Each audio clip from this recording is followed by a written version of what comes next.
Right, but how come? How come they're not being? I mean, I'm still trying to understand how many of these are. You said there's all of them. It's at least one. I give it one every year and a half. So in the last 5 years, maybe 3 to 5. So but we've been seeing it here in the north. I've seen at least like 8 cases in the past year. There you go, right there.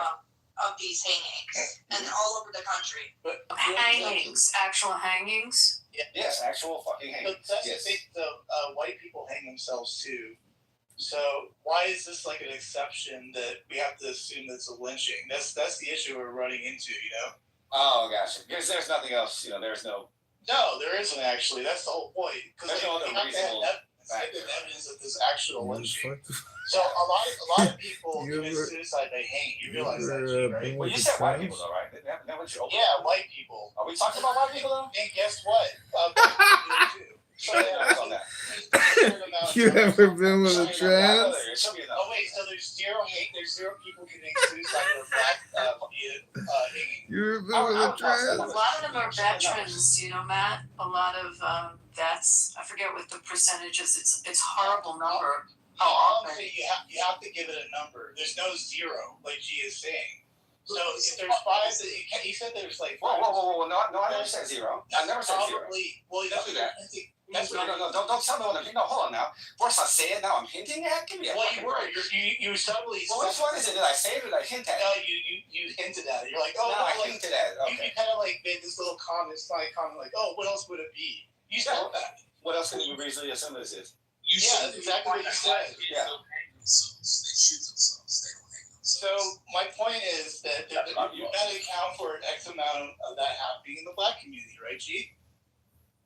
Wait, I'm sorry. Say what again? Say it again now. Have to account for. A lot of these cases are happening out in the woods. Like, okay, sure, if you want to make that argument that white people hang themselves when they commit suicide, those are people that do that shit in their house. Is this stuff happening in the Deep South? It's happening. Not some of exclusively. these cases have happened. Not exclusively. No. Right. Yeah, I'm not saying it can't happen. I'm saying he's making it sound like it doesn't happen. And my point is that there's an X amount of number that has to be accounted for. Just in any community, it could be like the Indian community. It doesn't matter. And then obviously the next step is going, well, is it really an actual lynching? That's the next step. So that's where you're going. Let's look up how many black. Okay, that's where you're going. It's like, Were there any near a town called Quinlan in Texas? You know what I mean? And by the way, let me know what those cases are, the ones in the woods. So that'd be kind of interesting. I never heard of that one. Okay, I will. I'll have to dig through one of my pages to find them all. Marshall, I did see one in Texas. I think it was last spring. I don't remember the exact city. East Texas, though? I don't know. The reason I asked if it's East Texas because the Klan is active in East Texas. I just Googled that the amount of suicides for black veterans is double the suicide per capita rate of the other minorities. I mean, that's why I was saying a lot of it's veterans committing suicide. What about Tania Miller? It's really weird. There was some kind of sign out there too by the person that was hung. I don't remember who it was, but it was like it was like something fucking dark. Some weird dark messaging next to the person that was hung. That stuck with me. I don't like that shit. Yeah, I'm not saying it doesn't happen. I'm just saying, like, I don't think every case of a black person, in my opinion, doing a suicide by hanging is a lynching. And that's the kind of the narrative that's being pushed around. Which, by the way, does a disservice to the people that actually probably had a real problem. You know, it was foul play, you know? Oh, okay. Yeah, but look, I just want the truth to come out. I can give a fuck about the proportionality of it.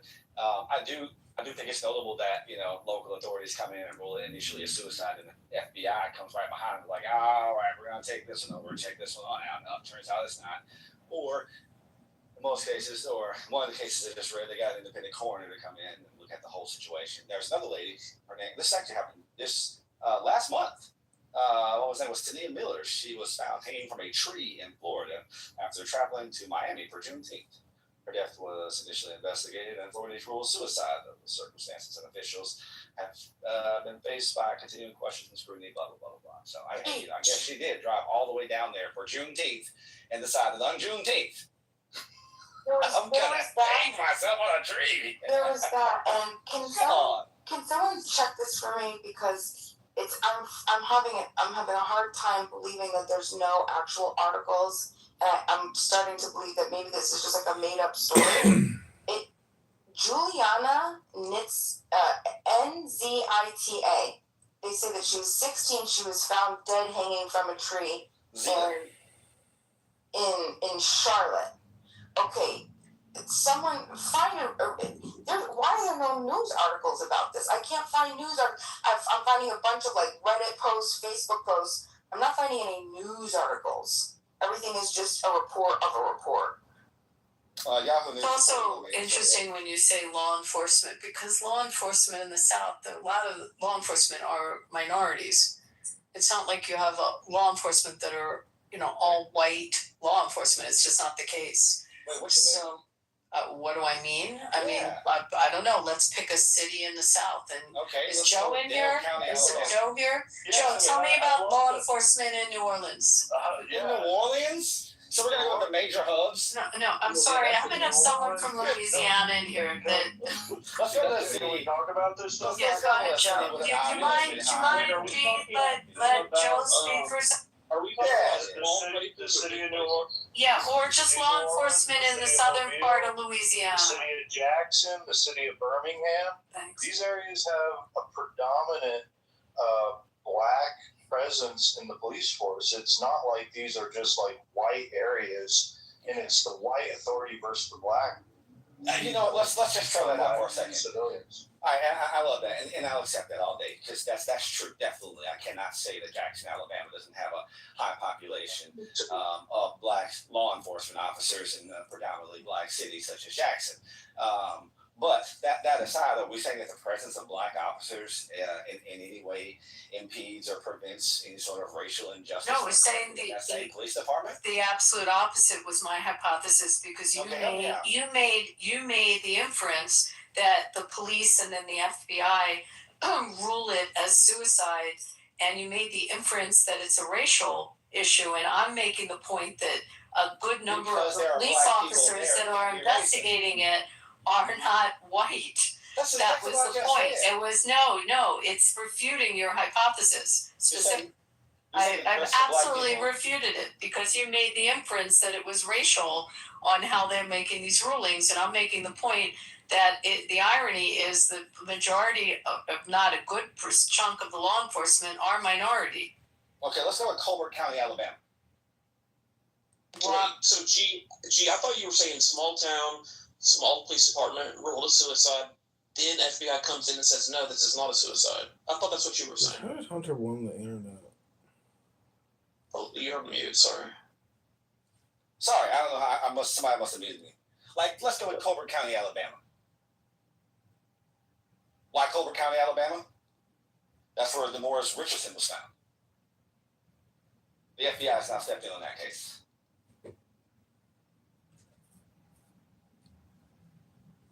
But again, I guess the thesis is that the presence of black people on a case impedes the ability for racial injustice to occur.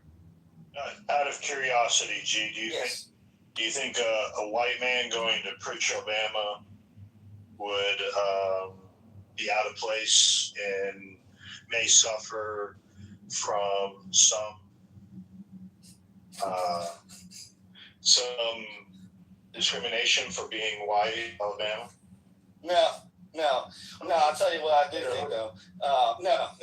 Why don't you think so? Well, I'm going to tell you. I know exactly why. I'm glad you said Pritchard. Good. Thank you for pulling that example out. The one I'm very familiar with. No, absolutely not. No, what would happen if you get a white guy who's coming through with a beater, right? And he kind of looks pretty methed out, and his tags are out of place and shit.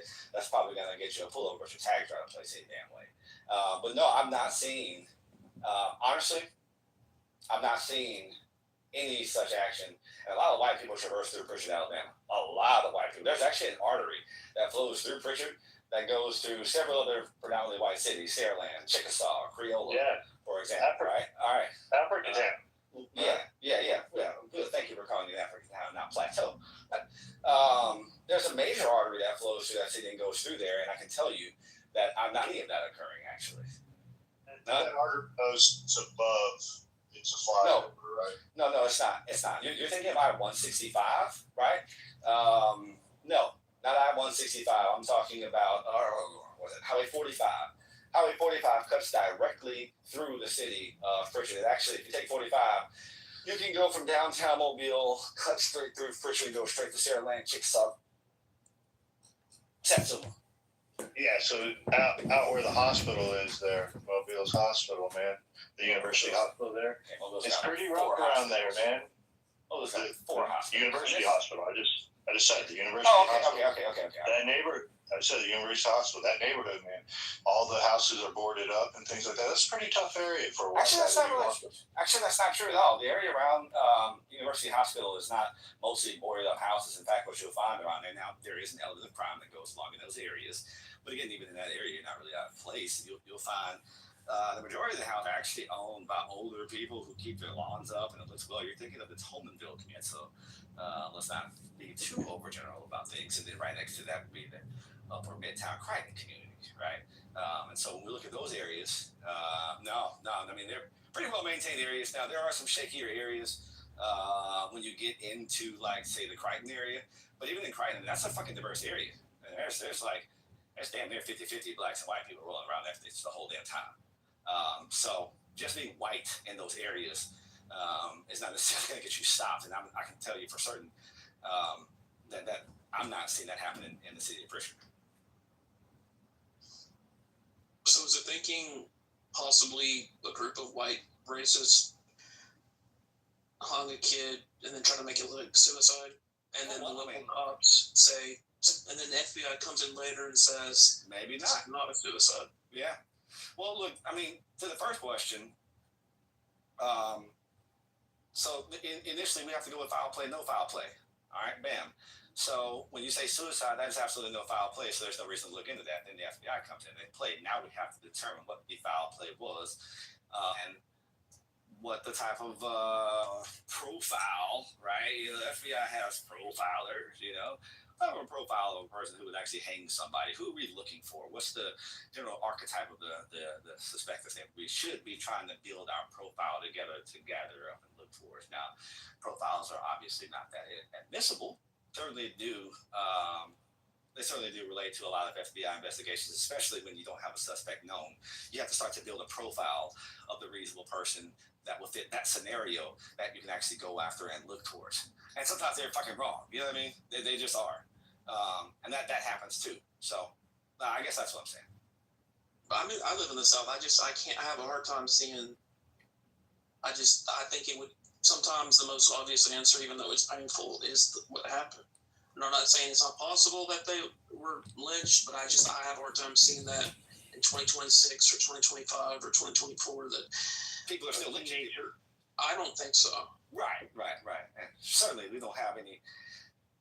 There wouldn't be any teenagers or non-teenagers who would have any malicious intent at all with the evading means and look around them thinking that, damn, I could probably get away with this shit, right? But not for for a racial reason.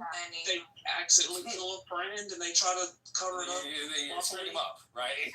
I think the most likely explanation is they hung themselves. Right.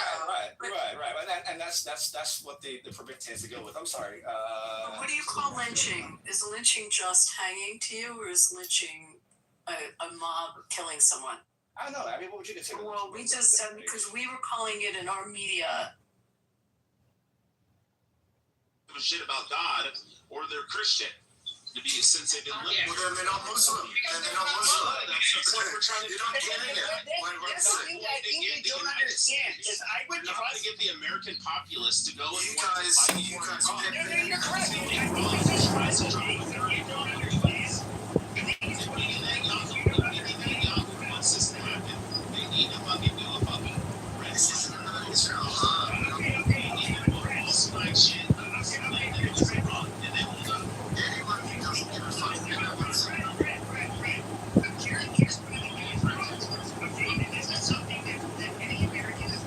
version kind of knows we cannot trust their more patriotic than us. So we cannot trust their for many reasons. Everybody gets this, and they do racial or ethnic space. Of course, it's a It's really not. but I would say that, like, I feel like Persians are by far, at least in the United States, far more trustworthy, far more like us, far more. You keep saying the same thing. We get it. We heard you. It agrees. We get that. How are you going to convince us about those millions of fucking young 17, 18-year-olds? I'm not talking about the IGC. You keep yelling about it. You guys aren't listening. Well, that's what maybe what's around. I'm not talking about the IGC now. I'm not talking about the IGC now. I don't think it is the conversation I'm in. Can you make it very clear what we're trying to say that they're not getting regarding good first, government second? If you are honest, it's like, Yeah, sure. So you understand. maybe you keep going back to the IGC, so you're not listening to what we're trying to make. The entire topic is about why the United States No, it's not. made and why No. our organization You left somewhere. You left somewhere. I walked away from it and I'm sorry back. The entire conversation is what I was trying to make is that the Americans don't give a shit about another fucking fight, another fucking Vietnam that losing millions of people for. And we know that Vietnamese money we do the Iranians. Just so you understand. Just so you understand. Wait a second. No, wait a second. You're on me. I think we have to create that any kind of the Muslim person that believes in Islam, Shia, Sunni, whatever, is not going to be compatible with the best of this. We agree on this. We agree Islam. That's what we're talking about. I agree on it. And that's the history. Shia Muslims are living out to the same some of them, they are communists, a minority. Say some of them, they are communists still, but very minority, or very minor, very elite, and we know it, because why would they leave the fucking country among you? Worry about Dearborn, Michigan, and fucking Minneapolis, even invaded by fucking Somalians and fucking Yemenis, and those Of course. And I'll tell you something. About the word that you say, of course you need to, of course the American person, of course your money, taxpayer, everything. But when you're looking for the fuck women and saying, fuck Israel, and listen, from the logical standpoint, right, in my opinion, I'm not your so you guys are, as an Americans, right, you're selling the American product and this and making money. The big corporate companies, billions of dollars, it's not just the art. Also, you're selling the technology, know-how, industry, leading. Great, we appreciate it. But then when your competitors that coming off like China, like South Korea in some aspect, right?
is everywhere, and they become united with China and Russia and this and that.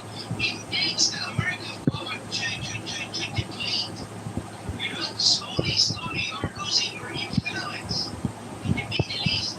And then when you cannot sell anything, you cannot force me to buy something, no matter if you come and extract all of the petroleum. The thing is not working like that, right? So you're losing that big market. And you lose it means that your people gonna suffer. Because there is a rule in it, right? How about you scratch my back, I scratch your back. But if you think that all my people in a short term, you're gonna suffer from a long-term detrimental impact. That is how I read it. You may have a different opinion. You're really funny right now. It came on and you're just so bright. Piece of shit. It's You feel that now?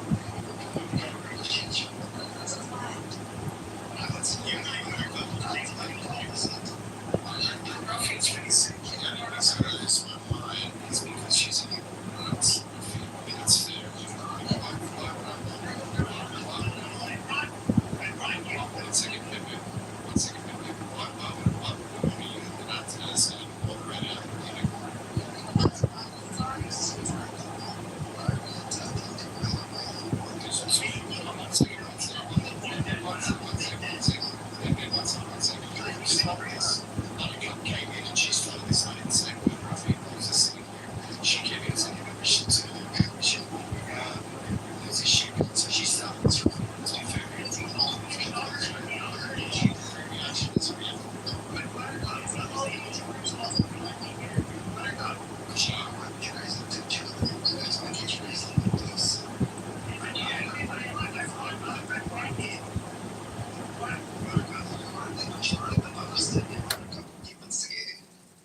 Buttercup, I brought in Yehuda.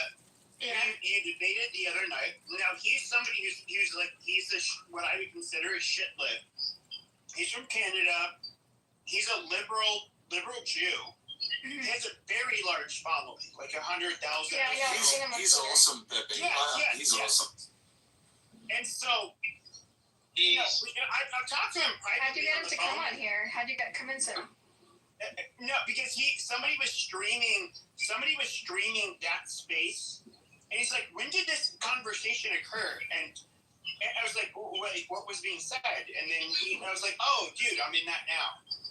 But then he did tell me, like, he thought you were like a horrible person, and I was just like, "Man, he's somebody he's a liberal, and I mean liberal fucking Jew." And I was like, Not liberal on Israel, though. I'm gonna convert him. I'm gonna make him a Republican. But he actually lives in Ontario. So, Pepe, you're saying I'm a terrible person because Yehuda said so? No, it's a whole bunch of people, Buttercup. I was surprised that he came up with that conclusion, because he's a very open-minded Because Zionists are guy. intolerant. I don't know. I think he's like somebody who's more like in line with, not quite Ezra Klein, but he's liberal. No, he's not. Come on. He's educated. No, I said not quite Ezra All Klein. kinds of weird shit. He's very educated. He's on Israel. He's very reactionary. Yeah, I don't know. I did think it was, He's a pro-Israel guy. He's a propagandist. He's a pro-Israel guy, Pepe. He's a pro-Israel guy. He's pro-Israel, but he's like anti-Netanyahu. That's most Israelis. Most Zionists in America are they say, just Netanyahu. They don't understand the bigger picture. Look, man, He's a does someone go classic listen liberal to that? Zionist, American liberal Zionist. I mean, do you have any mosquito spray? Do you have any mosquito spray? Buttercup is a full-blood. Please spray the room. We need to spray the room. She's a divorcee. You guys don't need to fucking. She's gonna help the Palestinians win a war, but she couldn't keep her husband. Yeah. Thank you, That's shooting below the belt. No, it's not below the belt. He's being nice, You're Pepe. still on the old He's being doxing. nice. That's the wrong Vagina gal. below the belt, obviously. Han's being very respectful here, Pepe. Yes, very Come Is on. that John Kitover? Come on, Rafi. No, that's Come on, Rafi. fucking. I'll tell you that. Rafi. Wait, who is it? That's How not fucking nice. H is rich. Oh, Rich. Hey, Rich. No, that you're thinking of old Rachel. What's that? We're You're talking thinking about of the how we old want to Rachel, the exterminate. fake- We're the talking one about how that we got want to sick and exterminate all the Muslims. No, we weren't. Huh? Yeah, we That's were. just, So I'm a journalist here. That guy Rich likes to make horrific statements. We are documenting the behavior and the psychology and pathology of what I call retards, but what you just call, highly annoying people, extremely annoying people, some of the worst people I've ever heard in my life. I've been on the right. Hold on. I'm somebody who's been on the right my whole life. The one group of people I despised the most and hated the most on the right were especially the fundamentalist Christians. And by and large, we can just go ahead and group in the Christian right wingers. And so, for any of you that think that, like, oh, you must be like a follower because I have these beliefs that are people will consider like extreme. I'm not a follower of Nick Fuentes whatsoever. His whole fucking He loves Nick Fuentes on bloodline. yeah, okay, hold on. His whole game. He sucked his dick like this. Amazing. So his whole gay third world. Cause we need to be Católico Romano, see, yeah, güey. No, we're not doing that either. You fucking faggot. So, but he is a faggot. I mean, he's never been with a woman. We all know that, but he's been with a lot of questionable gay males his whole life. But He's a gold star. Gay guy. amazing. what's a gold But star? With that being said,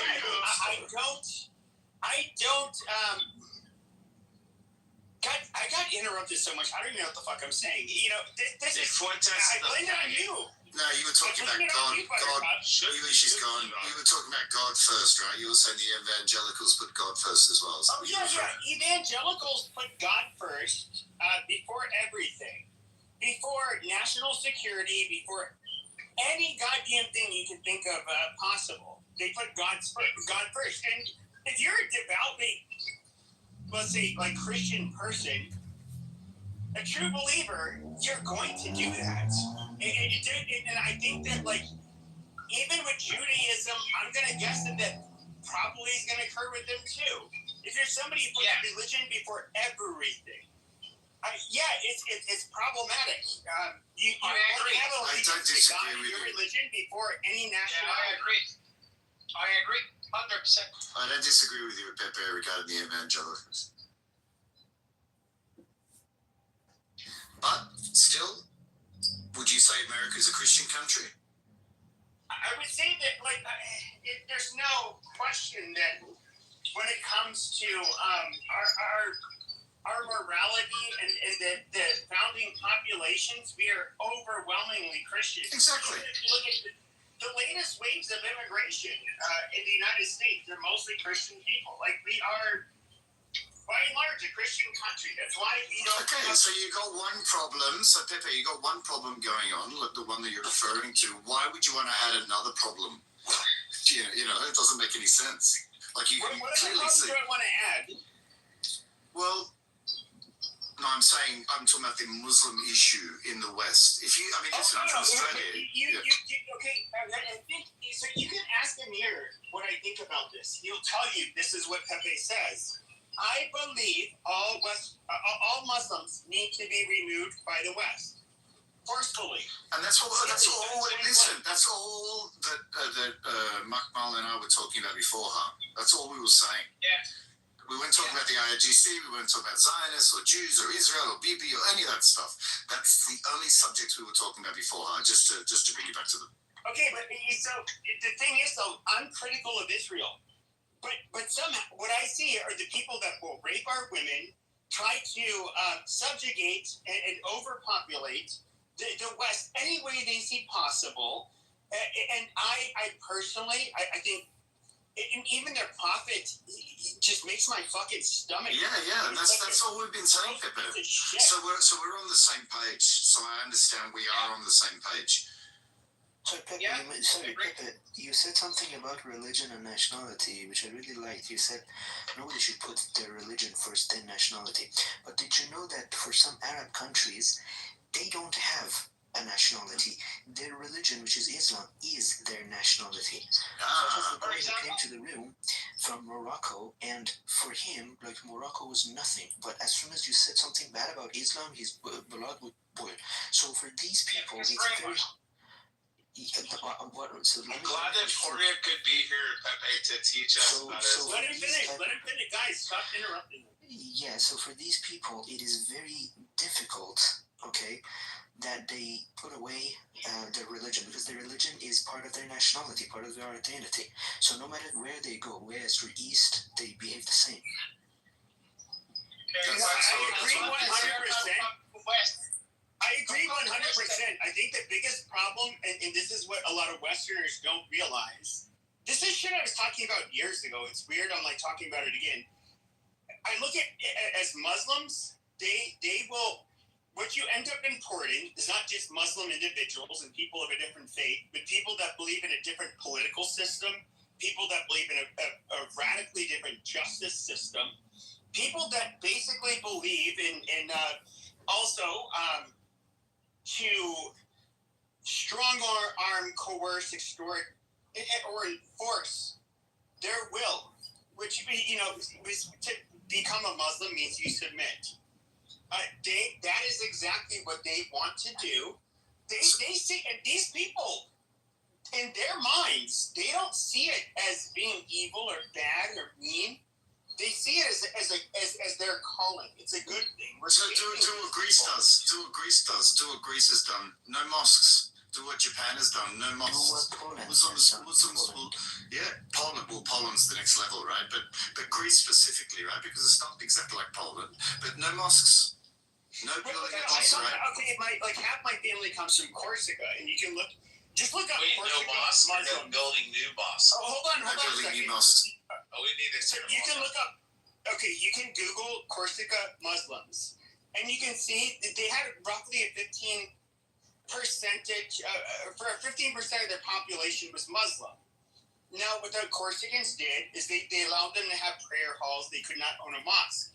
An imam would bitch too much, he would get shot. Then you would get people from particular Muslim prayer rooms who would bitch about it. And so, what did they do? You can look at all of the examples. These terrorist attacks are widely documented. They would burn down their prayer rooms. They'd throw pig heads in their prayer rooms while desecrating the Quran on Shalah. And this is a group of people that I would say, like, maybe like them and the Irish, they're very resistant to being hostily taken over. And I 100% agree with it. Like, there is no reason these people should have to deal with it. And Muslims, I think, General Jack Pershing said it in World War I when he first encountered Muslims in warfare. He said rabies to a dog, or Islam is Islam is like rabies to a dog.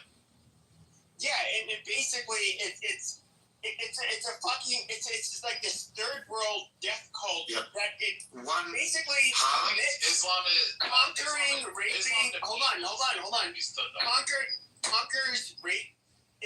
God damn it, dude! I hate it when people interrupt me for that very reason. It's a religion that permits taking people's concubines, raping, pillaging, just basically getting to enjoy the riches of people that you just conquered. And to me, it is so fucked up. Like they seem to value nothing precious. They don't value anybody. One mosque in the whole of Athens. Just to clarify for you, only one. I just like that you guys kind of sort of agree with me, but you don't go the full way of, hey, we should make Islam illegal, we should destroy all the mosques, and we should deport all these motherfuckers out. At least not kill them. I see. There's going to be a bunch of liberal cunts and be like, But I am a journalist listening to a podcast where they're debating Islamic migration. The ones that choose to live in the West, the ones that. Wait, are you gonna say that the ones that live in the West are for different reasons or they're not as extreme? No, I wasn't saying that at all. I was was just saying. I was just gonna say 2 words: Bondi Beach. Yeah, no, I agree with you. No, I agree with you. This week. That was fucked up. That was fucked up. Take another October 7th for all of you guys to come around, and then you guys will be on my side, and you'll be like, "Well, Are you being sarcastic now? I'm confused. No, I'm being 110% serious. Okay, Hitler did nothing wrong. He just killed the wrong people. That's it. If Hitler would have killed the Muslims and exterminated them from fucking Europe and Africa, the Middle East. Again, this is a podcast that I'm listening to. This is not hate speech. I'm a journalist documenting and listening to what I would consider mentally retarded, low IQ pieces of trash who don't know how to use communication appropriately. It's a very aggressive debate. I just wish I had a time machine that I could. I think like the level of nuance. Show them fucking Dearborn, Michigan. And be like, this used to be a beautiful. Okay, but that was not. Okay, that's through the lens of fucking Germany in 20. Okay. Hold on, I'm trying not to mute you. Hold on, but if we look at, at the time, in Germany. Okay, first of all, in 2020 there were like roughly 50,000 Muslims living in Europe. Now I believe it's like what around it's in the tens of millions. It's wrong. It's wrong. In the 1960s, 2 million Turkish people migrated to Berlin and Germany. Turkish people are fucking super progressive. No. I'm talking. I get it. Hold on. Okay, hold on. I'm talking about the total Muslim population in Europe. That's like saying Persians. Amazing. So when I say Middle Eastern, it's anybody from outside of Europe that comes to North Africa or the Middle East. Okay, that's what I'm referring to. And they're Muslim. Okay, but hold on. What I particularly said was the Muslim population increased. It was under 1 million. Then all of a sudden it goes to tens of millions. I believe it's like 20 million or 50 million now. I'll check for you, Pepe. Yeah, Turks are just Persians with less jewelry. Sure. So, hold on. But Rich, I don't want to have to move you down to the audience, so please stop. So we can look at even France. France fucked themselves over when it comes to Muslims. They had these colonies in the Levant and in North Africa. After World War I, they said, hey, yeah, guys, come on into France. Help us rebuild. After World War II, the exact same thing. They kept them in the banlieue, the suburban ghettos, and never tried to integrate them. But, they for reasons that financially made sense, they invited these people in. They basically shot themselves in the foot. And, I'm telling you, some of these are French descent. The French got this absolutely wrong. But if you look at the Muslim migrations into Europe, 46 million people. Amazing. If we look at the Muslim migrations into Europe, in the last 15, 20 years, that is where the bulk of them came from. And these people ended up having children very quickly. Merkel, you can blame Merkel for that. Yeah, absolutely. And she even admitted that she weaponized this, the migration crisis, in order to combat the right wingers. Yeah, it was also guilt for the Second World War, man. And Rich, I think that you say that maybe what we should do with the Muslims in the West, as a method, you can do the exact same thing that Muslims are doing with the Jews and the Christian in the Middle East. Same thing. Sure. I think, but I do think when it comes to the Jews, I do think it's not that I dislike, and that's the one where people won't get this about me. It's not that I dislike them or I think they're beneath us or anything like that. It's just kind of like, but they are. They're whiny and manipulative. But they're self-interested, just like every other group is. But however, they tend to be talented and more, intelligent on average than other No, but groups. Pepe, what about the Christians? What about the Christians that are murdered by Muslims in Muslim countries? There's over 1 billion of us. I would say like half of Christendom is like functionally, not functionally. No, but I'm saying what Amir was referring to. I'm saying what Amir was referring to. Like America or the West should treat Muslims the way that Christians or other minority groups are treated in those countries. And I don't care what the lefties say. Absolutely. Like when it comes to Islam, it is incompatible. It's always been incompatible. Not just with our religion. It's not that the Christians have a problem being tolerant. They've had a problem with literally every fucking religion they've ended up having to encounter. These motherfuckers will insist that you must convert to our fucking religion or be subjected to our tax. And the Jews are compatible, Pepe. Yes, the Jews are, so what? Hold on. But Brent, I'm not on the side of Muslims whatsoever. They're literally a much bigger threat than any group of people, at least in the West. I wouldn't deny that. Yeah, but you guys are saying. I just want to say Muhammad is a shot with them. Guys, I've noticed, Pepe, no, please, Pepe, I've noticed that you talk about Muslims, which are the problem, but nobody talks about what happened that they could get into West. I mean, the Ottoman Empire. Are you referring to the Ottoman? No, wait, please, let me finish, bro. Okay, when your body catches cold or any other diseases, the immune system of the body malfunctioning. Okay, is malfunctioning that you catch it. So I think first you need to work on your immune system. Can I get an order of the boneless wings? Okay, how many pieces? Can I get the 16 pound? Can I get buffalo? Okay.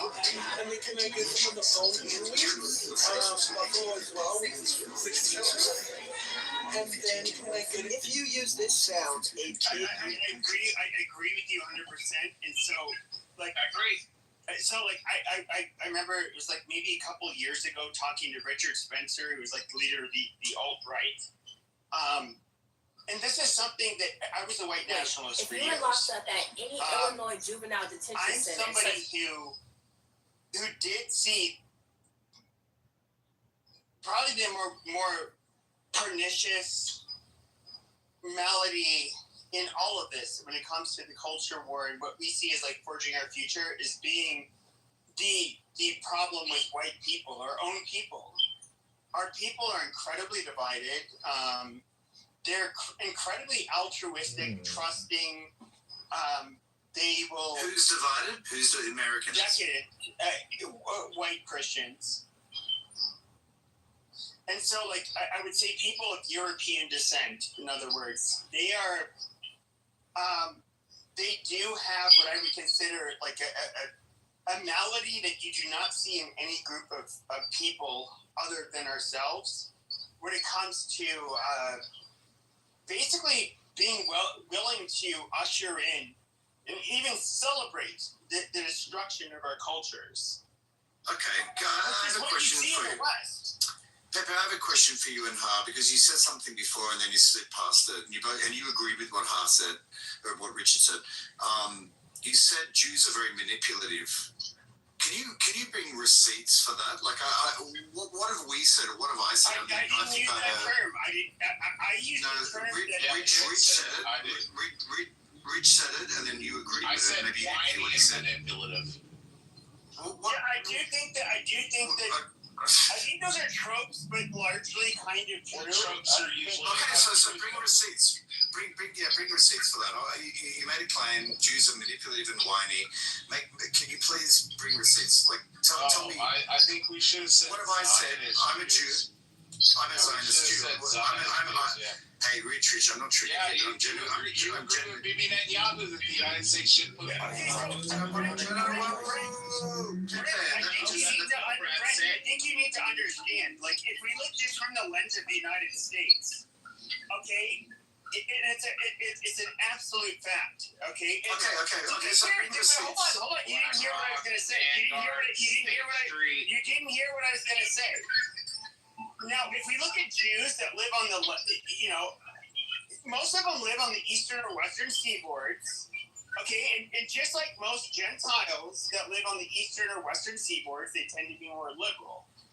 Okay, there is no denying that Jews are majority of them are shit libs, and at least in the United States. Yeah. And and of course they're overrepresented when it comes to leftists. And when I say leftists, I don't mean liberal. I mean like they're. Okay, but Pepe, that wasn't my question, brother. Brother, that wasn't my question. I asked a specific question of what Hart said, and maybe he was referring to that specific demographic. We're talking about Zionist Jews. I should. I'm not a Jew. I'm a Zionist. Please let me complete this. Brett's going to say he's a Zionist. Okay, so he's also. Rich, can you let me speak for myself? Can you let me speak for myself? Can you let me speak for myself? Rich, shut the fuck up, bro. For 1 second. Rich, we're allies here, man. But I'm asking a question. I just don't want to see I don't want to see my. Just let him speak, dude. I don't want to put you in the audience. I bet you move me down, we're gonna have a problem. Listen. Okay. Really? I'm not. Don't be a faggot, Pepe. I'm just trying to explain why I'm saying all that. Just let me ask the question. Oh my god, what the fuck, man? I don't think I'm being. I'm just asking Pepe, like. Thank you. No problem. Okay, I'm prefacing this, Brett, because I don't want to see my 18-year-old fucking nephew. I haven't moved anybody down. Shiraz fucking fighting the RGC and getting captured and tortured and getting his dick and balls fucking cut off. Yeah, Rich. Because Netanyahu's scared Pepe, can I finish my question? Because he's talking to himself here. So I asked you made a claim that Jewish Zionists are manipulative. We're manipulative. Okay, we lie and we manipulate. What have I'm a Jewish Zionist. What have I said that you perceive as being a manipulation in this conversation? Do you want the United States to have boots on the ground in Iran and eliminate the IRGC?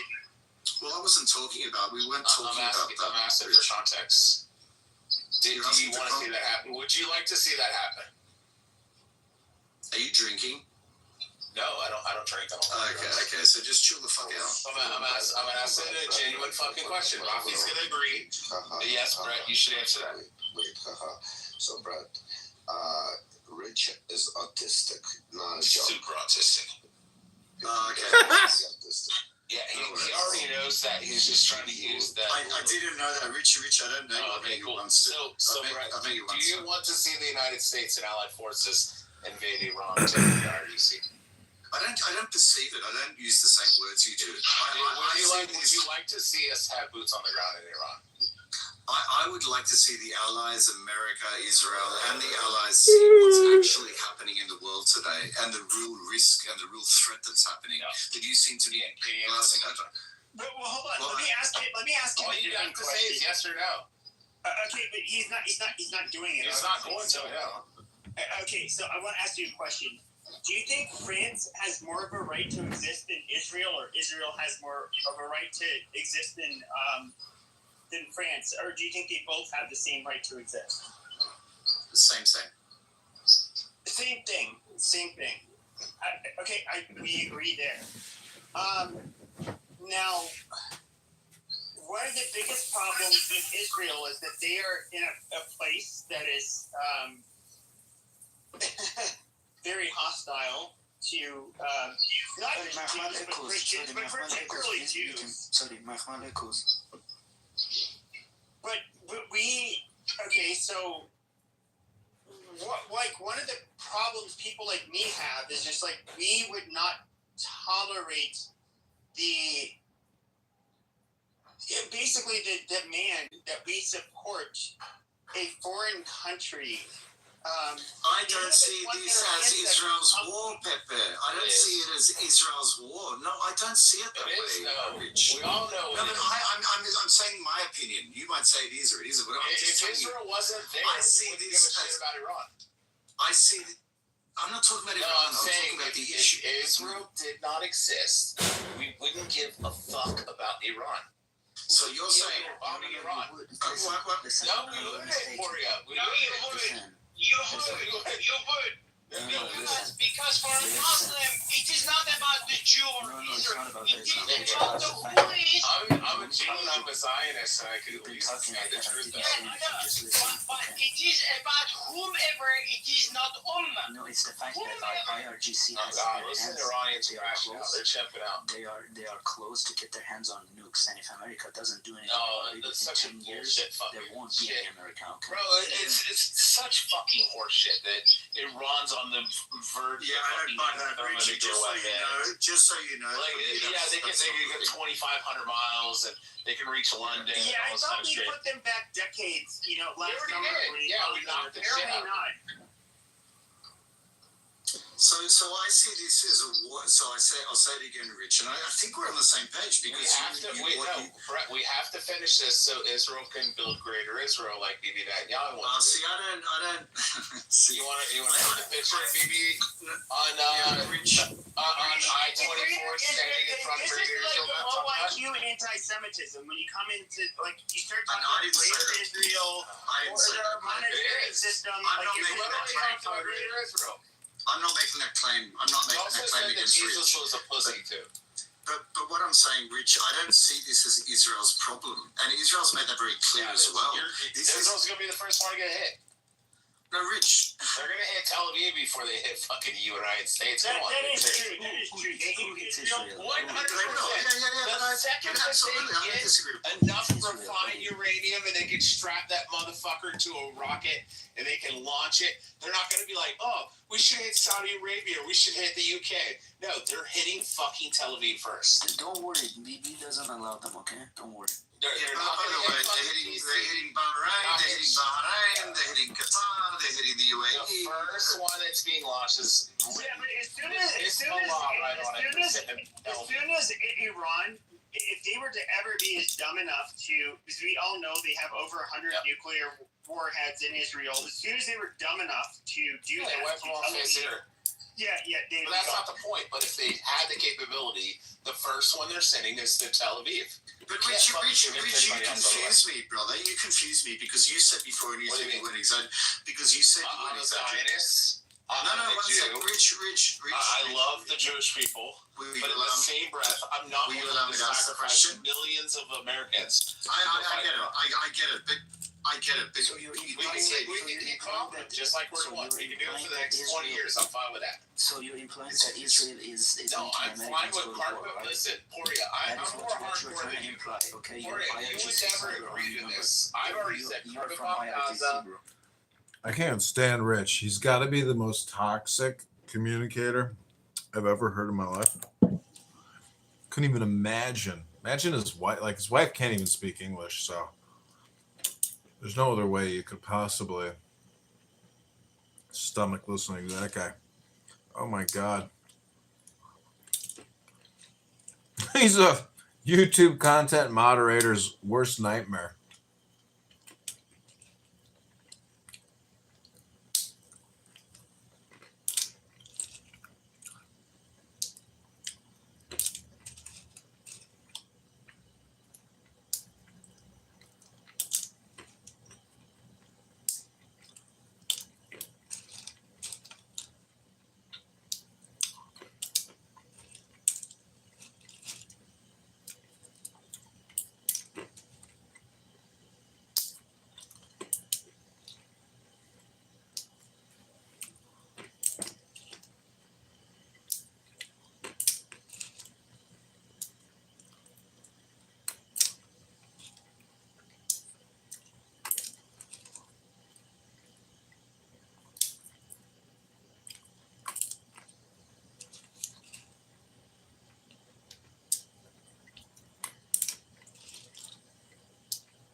You do agree that Islam is incompatible. It's incompatible with the way we live. Yeah, I want to do agree with that. Wow. So Israel is fighting that war on their front. Maybe America, because you're in America and not in Europe, right? Yeah, I lived in Europe for years. We can continue. Rabbona Shalom. Damn, Rich is fucking is brutal, bro. There ain't nobody like him on I hang out with Marshall. He don't smoke enough to be considered a marijuana user. Yeah, he just doesn't. But on the real, yeah, it is. Take my word on it, baby. I got good news. I'm just gonna come in with. Thanks for having me, Matt. It just broke a couple hours ago, but my boy was just telling me because I'm in Central Texas right now. Toyota has announced it is now moving its Tacoma plant from Mexico. I believe this is the Tijuana plant. There's a plant in Tijuana that makes the Tacoma truck. It is moving that production to San Antonio, Texas. It's a 2.7 million square foot plant, approximately 3.6 billion in investment, part of the $10 billion investment plan that was put in. And for you people that support Trump, I don't support on Trump on everything, but this is a direct result of the tariff and the America First push. So just want to share that with y'all. Y'all can put that one in your hat. You're welcome. And it'll create it should create roughly between 1,500 and 2,500 jobs, somewhere there. Did you put that in the chat? We did that. Congratulations, guys. No, I don't put shit in the chat. Oh, good. You can Google it. Where'd it go? Tell you you're full of shit. That's a good question, Beaver. He's probably I'm not gonna say anything negative about the man. But yeah, this is the problem with the negativity. And there are people who will say this is wrong, or this isn't great, or it's not till 2030 or something. Some bullshit. This is a win, no matter how you look at it, and this is how you have to attack policies. It hasn't been perfect, but this is part of the way you attack policies to create American jobs, because they're going to desperately be needed over the next 5 to 10 years. So anyway, y'all be good. Take care. Before you go, one second, Patriot. If you went into some rooms on this app, you would think that Texas voters about ready to get hired by that plant would actually care more about the status of the reflecting pool in Washington, D.C.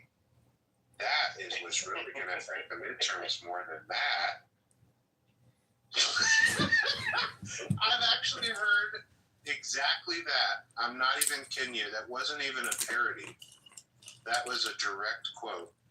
It's absolutely crazy how much of a bubble some of the people on this app live in. I'm going to have fun with this, Trent. I'm going to put this in Gary's chat, and I'm going to watch how it gets attacked.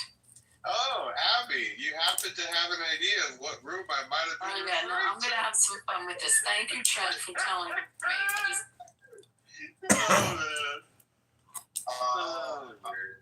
I'll just say there are some people that definitely do not like the way that immigration has been handled by this administration. That are not happy with the tariff policies. Ag people on the border and our farmers on the border with avocados and grapefruits that you guys get on the border. It's driven up their costs because of immigration. It's driven up their costs because of tariffs. There have been not everybody is 100% happy. So I'm just going to say that. But the premise, not always the execution, but I do give Trump all credit. The premise of what he is trying to do and trying to be fast is a lot better than the typical surrendering. We're going to talk it out for the next 15 fucking years process of past administrations and past politics. And so Trump's forcefulness and aggressiveness issues, we are going to need to combat AI and AI job loss or stabilization, depending on what you want to call it. Human rights and everything that is coming. We are going to need more people that act like Trump and Mondami. I know you don't hear that name a lot, but we're going to need more people that act less aggressively than want to debate things for years and because you're going to have a catastrophe if we continue that status quo. So, yeah, I have a good one. Real quick before you leave, if the bar is getting every person on board with a policy, and you name one policy that has passed in modern times where everyone agrees. No. We knew the bars for all, but it didn't pass, but everyone wanted it. That wouldn't pass everybody. Bars wouldn't want that. They'd want to make them. I will say this way. In listening to both get a political director or some of these rooms that are on the left, you come into this room, everybody is worried about inflation is really coming out of capitalism. There's a lot of talk against corporation profits and CEO pay on both sides, left and right. And I think it's getting very obvious that the haves and have-nots, the wealthy in this country, are too far surpassing the middle class in the middle. And I'd say 50% of this country, or maybe 60% of this country, is feeling significant squeeze just to get day by day. And I think that's happening on both the left and the right. So that's why I believe whatever we call it, we'll have more of a push towards a socialist narrative going forward, because I don't know that pure capitalism is working for everyone right now. That's what I'm saying. It's because this isn't pure capitalism. No tax on tips past 100 to 0. Laissez-faire capitalism is the separation of state and economy. We do not have that in America. We are spending $7 trillion, taking in $5 trillion, and 50% of the economy is borrowed. We are living in a fake bankrupt economy. $200 trillion in debt, $40 trillion plus in unfunded debt liabilities, and all these stupid faggot Congress senators. Yay FIFA, yay soccer. They don't give a shit about your income tax or property tax. This has become a slave tax, system. A legal political slave tax industrial complex with unlimited vaccine wars, unlimited military wars. Meanwhile, let's talk about soccer all day. Play with our soccer balls. If we increase government spending, will that make things better? That's what Elizabeth Warren and all these other senators are saying with this housing bill or something that Trump won't pass. It's they're sign the fucking bill. Borrow, spend. This is Elizabeth Warren's mantra. Borrow, spend, and then Bernie comes in. He says, "We're gonna terraform and transform this country." And it's all they're doing is saying borrow and spend. And Bernie has raised $800 million they're the biggest fucking liars. They are such crony, hypocrite criminals. I would love to see the military take this country over, in my opinion. This is a good segue. I think Ann brought up a good topic we should discuss in the chat. Mitch McConnell is in or around June 14th went into the hospital. He has not been seen or heard from. We don't know. We haven't gotten a check on his life. The story is that if they're able to get past August 3rd, then they don't have to open up the seat for a challenge to be ran.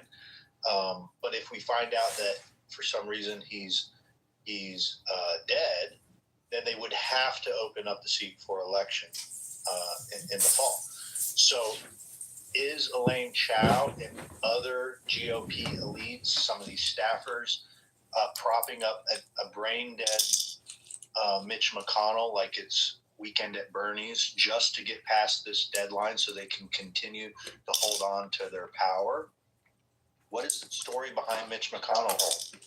Well, you stole the Weekend at Bernie's show from me. The question is, and everybody's going to hate my response. If you don't, you should. The question is, how secure is his Republican seat? How secure is that district? If they do call a special election, would another Republican be is it an easy win for Republicans? But I'm confused because isn't Andy Barr won the primary? Wait, and to succeed him? Like, didn't that already happen? So I'm confused with the logistics on this. So the general election's in November. Yeah. So you're saying they'd have it. How would they have a special? They're going to call a special election Because when they have an election in November. No, because there's a time limit. If he's away, if he's incapable, my understanding is if he's incapable of serving, like Joe said, the cutoff date is what, August 3rd? So if he's alive until August 3rd, then they wait for the November election. And I guess it's a vacant seat or somebody fills in. I don't know what happens. Joe, you probably know better. But if he kicks it before August 3rd, then by Tennessee law, they have to call the special election and fill that seat. So that's my understanding of it. Who won the Democrat primary there? Well, I'm going to look this up. Yeah. In the meantime, I just want to address the bullshit that Trent said. Yes, both Democrats and Republicans have concerns about CEO salaries. On the Democrat side, it's the extremely concerning or extremely important is 71%. On the Republican side, it's 32%. And on the Democrat side, they want government regulations, whereas Republicans say, no, the boards and the companies themselves should address this and not have government intervention. So once again, his whole capitalism is failing. Blah, blah, blah. Yeah. Alan, we have a hospital group here called Lurie Children's Hospital, which is internationally and well known, but they just stopped doing trans surgeries in early 2026. So I looked up how much they get in Medicare and Medicaid every year, $1.5 billion, and the CEO makes $2.5 million a year. Don't you think that some of these health groups and healthcare executives, they should lower their pay to maybe $400,000, $250,000 until we can balance the books, until we can have a balanced budget? Because Medicare and Medicaid is suffocating this country, and the outcomes and results are horrible. There's no ROI. It's all about fucking making money. It's a fucking scam. Yeah, but see, the reason why in that particular case they need so much money is because in the back of their mind they realize that they are heartless, sadistic butchers cutting the tits and dicks off of teenage boys and girls, and the only way they can live with themselves without putting a bullet through their brain is by having that excess money to buy cheap trans hookers for themselves who gimp them out and regularly beat them. So they need that money. So it's actually a benefit to Medicare that they're charging, that they get paid that much money. Well, thanks for explaining that, Alan. That was in Kentucky. That was unexpected. His name Thank is you. Charles Booker, who would be running against Andy Barr. Charles Booker. Oh for my that God. seat. And it'll be the first black he's a House member, sorry. And he'll be the first black to ever be a nominee, is the first one to be a nominee in the state of Kentucky. Oh And he's a conservative? No, he's the Dem. He's not a conservative. And who's the Democrat? A really good guy. He's a member of Congress, Andy Barr, that is now running. Well, is he white or black? Andy Barr? He's white. Shouldn't we applaud Mitch McConnell's willpower? Because even in that feeble condition where he couldn't even speak and he's mumbling, He's still got the willpower, the drive to march through those halls on Capitol Hill and assert his authority.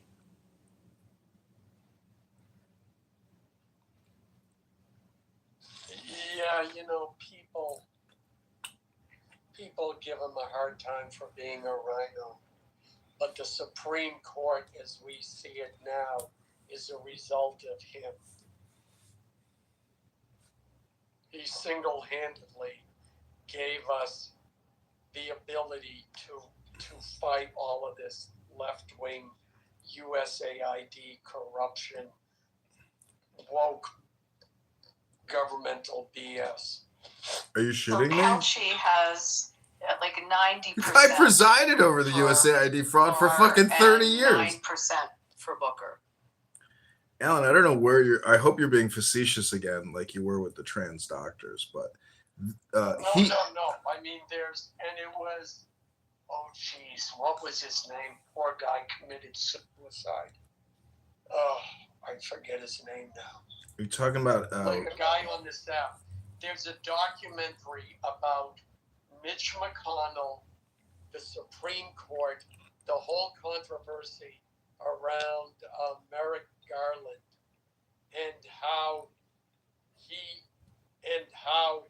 saw what the Democrats did with Judge Bork, all of the BS that they were pulling over the years, and he essentially was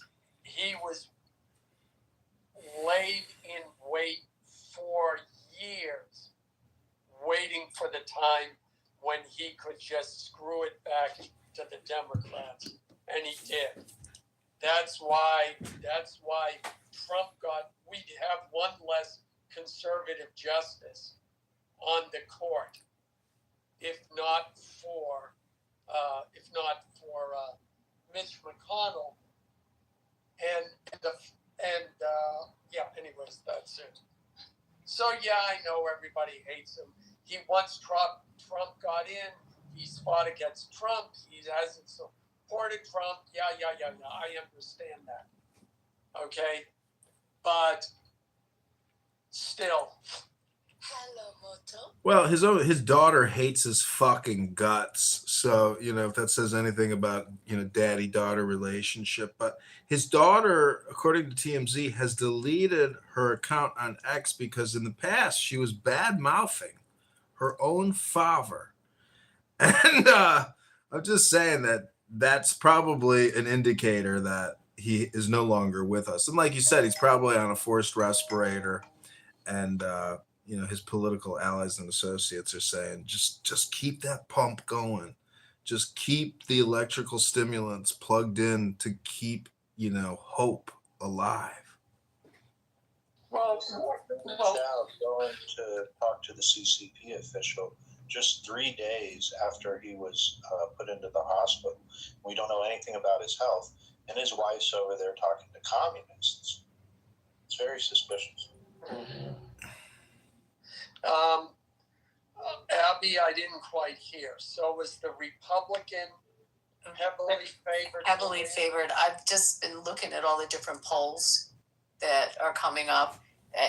Heavily favored, like 48 to 36 or something like that. Yeah, then my only caveat would be is if it's better for that Republican, if it's better if they hold the election, hold a special election, or whether it's better to wait. In some ways, if there's any close votes coming up, it would be. I would think it would be better to have a Republican in that seat. It's interesting. Being a no vote,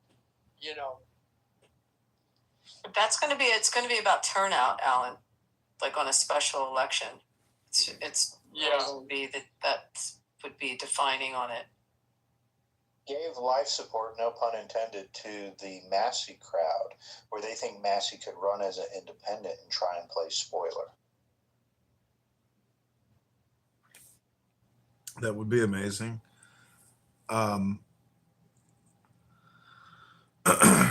I don't know if any of you know this, but I'm running for the Chicago mayoralship in the February 23rd, 2027 election. And I have a Kalshi listing. And if you want to buy and you want to invest and I win, you will make 1,000 to 1 on your odds. Every dollar you bet on John Kitover on Kalshi could net you $1,000 in profit. Who else here knows of 1,000, ROI?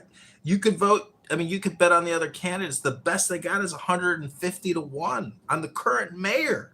The current mayor has a 3% approval rating in Chicago, and his odds of winning are 150 to 1. But I'm 1,000 to 1. I'm a long shot. Abby, what do they call a long shot at the racetrack? A long shot.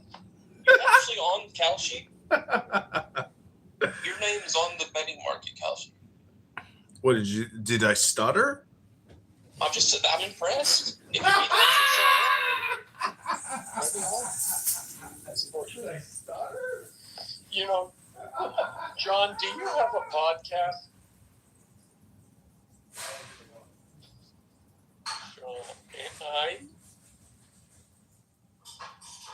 Hello? What do you think, Alan? Come on. No, I don't know. I forget. I don't remember. He probably has like 10. No, not how many burner accounts and actual podcasts. You're not a subscriber to his YouTube? I thought everybody was. I am.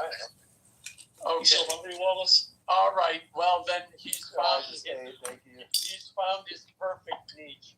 He just needs to keep going around and entering in these elections,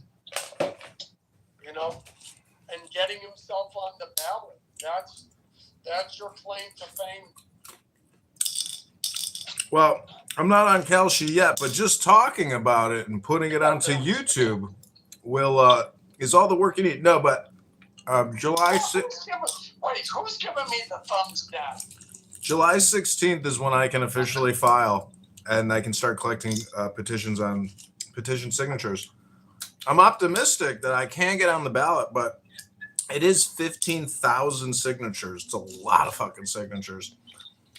Well, are you finished with your case, though? Has that been adjudicated fully? Adjudicated? It's a bunch of slander and libel by Darren LaHood's attorney.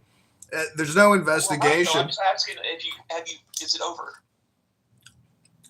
It never began, dumbass. It's fake news, you fucking schmuck. It's Marshall Rankin. You were being investigated. I'm just going off what you told me. I didn't say I was being investigated. The attorney said to the Illinois State Board of Election he should be investigated because he hates my guts because I accused Darren LaHood of committing fraud. So the whole thing's just fucking news, bro. It's just a blurb on a guy's website. It's some fucking amateur newspaper guy with a fucking huge herpes sore on his face. It's not by mainstream news. Jeopardy. Listen, Kwame Raoul, the Attorney General, he gets $500 million a year. It's not enough for him. He sues Donald Trump all day long. That's all he does. These people waste all our fucking money suing the federal government. They're fucking traitors. They're losers. We need to send the military in and crush these sanctuary cities and do it quick. Hello? I know people kind of chuckle at John. However, local politics is just like this. It's just people run. It's corrupt. It's like this throughout the entire country. Y'all know that, right? Like it's elites within these certain circles in states and cities, and that they won't let people that are new blood into those circles unless you've gone through the ritual to enter into the good old boy system of upper tier local politics. That's the reality of it. People laugh at John, but it's like I've knocked doors for John. Y'all really need to know how corrupt local politics is. And when I ran for Congress, I got hundreds of write-in signatures. So that means I actually psychologically, mentally connected with hundreds of people through X and Instagram and YouTube. And they wrote my fucking name in all across the 16th district because they hate Darren LaHood. And whether it's Democrats who sign my name or Republicans, it doesn't matter. People are not happy with the current politicians. They're being lied to. We've had vaccine wars and military-industrial complex wars, and we're 40 trillion in debt, and your property taxes are up fucking 400% in 20 years or even more. This is fucking unfair. And it's bullshit. We need to file fucking bankruptcy at the state level and at the federal level and get all this taxation off of our fucking backs. And the big beautiful bill gives $500 billion a year in tax credits to Apple, to Microsoft, to Google, so you can pay your income tax and pay corporate fucking tax for them. It's fucking bullshit. Hello? Anyone's success in business or in politics is based on creating a vision and your ability to engage other people in that vision. So what you just saw, however he did it, John got hundreds of people to sign their name to say, I'm not going to go with the people whose names are printed on this list. I'm going to write his name in. So that is something. I commend you, John. But the difference between what you're doing and, or I won't even say that, the difference. We can look to someone like Elon Musk. He's a trillionaire now because he's been able to convince people with millions of dollars to give him their millions. That's what he did. They now believe in his vision because he was able to communicate that effectively. And that is why someone like Elon Musk gets lots of money in bonuses. It's that simple. John, what did you need to qualify under federal law? It's not federal law. It's called the Illinois. It's called the Illinois State Board of Elections. It's not federal law. I'm answering you. Hello? Hello? I heard your question, Abby. Hello? Hello? Well, you're framing it, okay? Just ask your question without your frame. I'll tell you the number, or you could Google it. Tell you what, why don't you just Google it and get yourself the number, Dr. Abby? Just asked you the question. Let me give you my response. I spent $3,000 on my campaign, and guess how much Darren LaHood is going to spend on his campaign? $3 million. $3 million from Aetna, United, Blue Cross and Blue Shield. Abby, it's 1,500 signatures. It's not sensitive. I'm just, it's an obnoxious, pointless question. Under federal law. It's not federal law, Abby. It's called Illinois State Board of Elections, and it's based on the previous year's percent. Have you ever run for Congress, Abby? Or you're just a professional gabber? Never mind. No, I have not run for Congress. John, I just asked the question. How many signatures do you need? You said 1,500.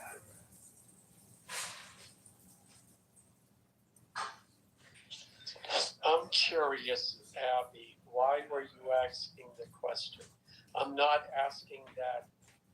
I'm asking that as an inquiry because I had a gut feeling on why you were asking the question. And I want to confirm if my gut instinct was correct.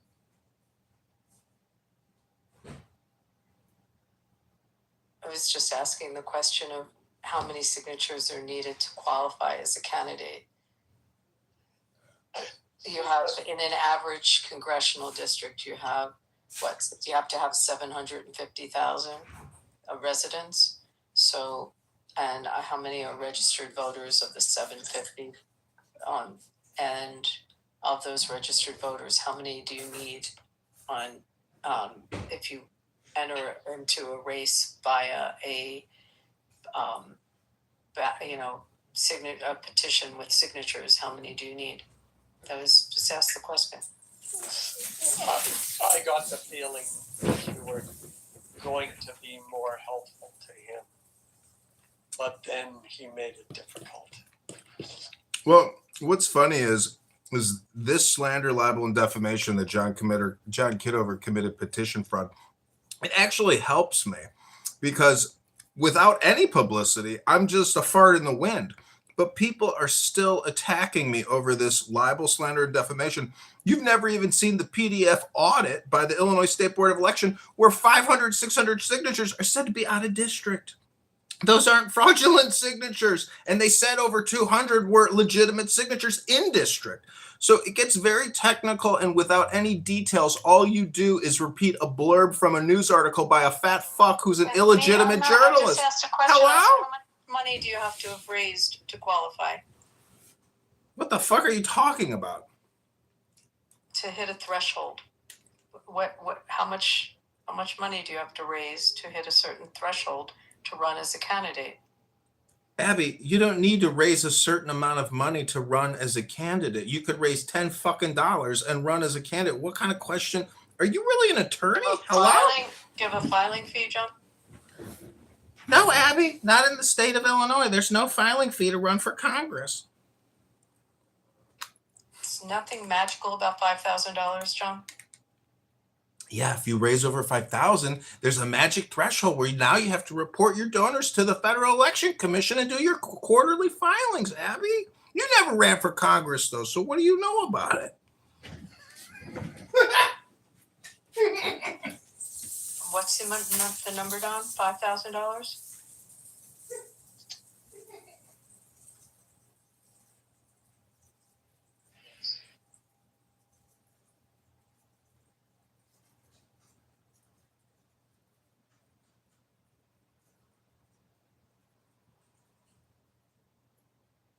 I can relate to the corruption of Chicago politics. In New Orleans, we had Mayor Nagin in the 2000s. He served 10 years in prison.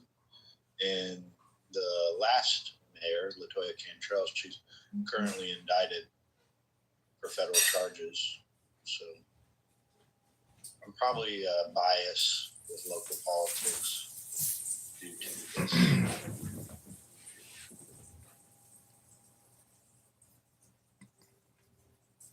Well, there's a lot of like independent little publicists that work in politics, the Marshall Rankins, the Stankins, and the Stefan, Gigglers, and all these weird guys that love to do marketing and publicity and organizing for someone's campaign.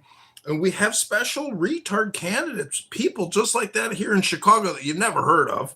And they're even worse than Marshall and Steven because those guys at least are public, but I was recently called out by this little scumbag here in Chicago who does these street corner activist videos because his now ex-fiance went live on Instagram, and she's like, I'm going live on Instagram. She's like, look what he did to my house. He beats me. He abuses me. He abused my mother. And he's screaming, turn the Instagram off. So we screen recorded that. We published that. Across multiple online news websites, etc. And so he went on the attack against me. And this was my response to him 2 days ago on my Facebook page. I ran an ethical, transparent, and fully documented campaign, live streamed all communication and operations on YouTube and Clubhouse. Hundreds of signatures were labeled out of district, and Darren LaHood's attorney, Paul Fogarty, libeled and slandered me and called me a fraud. I filed a challenge against LaHood's petitions. He was only 100 above the minimum, which was 1,550, and the Illinois State Board of Election refused my challenge and never audited his petitions. Darren LaHood is an illegitimate candidate and should be removed from the ballot for fraud. LaHood projected his fraud onto me, John Kitover, and I've seen LaHood's petitions. To me, they look fake as could be. If you live in Rockford, Peoria, Bloomington, District 16, consider voting for Paul Noley, who is a Democrat. But he's young. He's got a family. I met his wife and kids at a debate that LaHood didn't show up to. And LaHood has created $20 trillion plus in debt and is a COVID-19 vaccine genocider and murderer and a liar. John Kitover, mayoral candidate, 2027. Pretty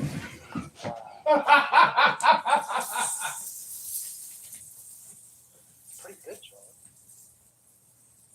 So going back to the federal law, which requires the $5,000, which I put in the chat, did you hit that threshold? That was my question, John.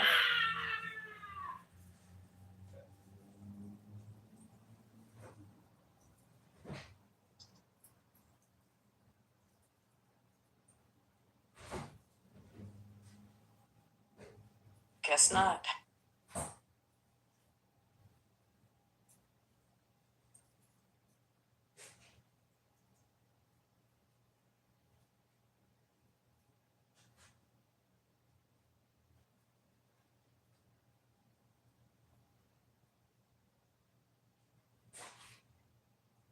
So where do you think Mitch McConnell is? What hospital he's in. Yeah, but they can't hide a death. It's hard to in some of these hospitals when it's dealing with elites and named people, you're not going to get leaks out of this stuff. There's probably security that are not letting anyone into or near him. So I don't. Not necessarily is he dead, because we'd probably get a death certificate, but are they keeping him on life support? Well, wasn't Dianne Feinstein like kind of in the same boat for a period of time? Do you remember? That she was really ill and I remember she hadn't voted in months. And this is what happened to the staffers of these very powerful senators tend to. I mean, the staffers have been running his office already for years before this. And so these people don't want to lose their power. I don't blame them. You know, I get why they do it. But that Senate position is one of the most powerful positions, if not the most powerful position in America, in my opinion, next to the Supreme Court justice.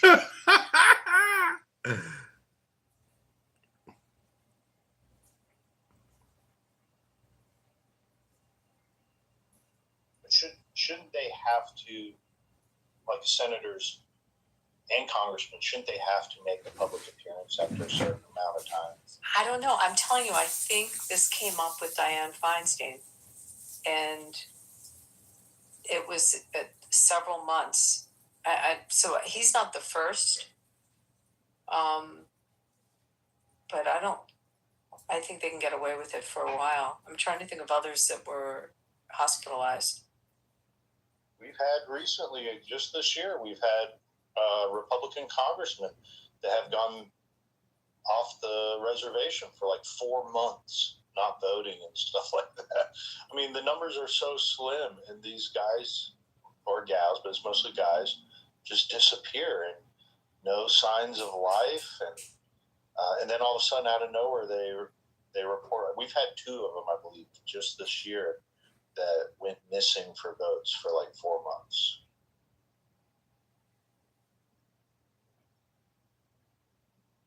I don't think we have a law. However, it is a law we should put in place. I doubt Congress would ever pass a law to do that, but there should be something after a certain period of time, like 2 weeks or 4 weeks or something at the least, that says they need to make a public appearance.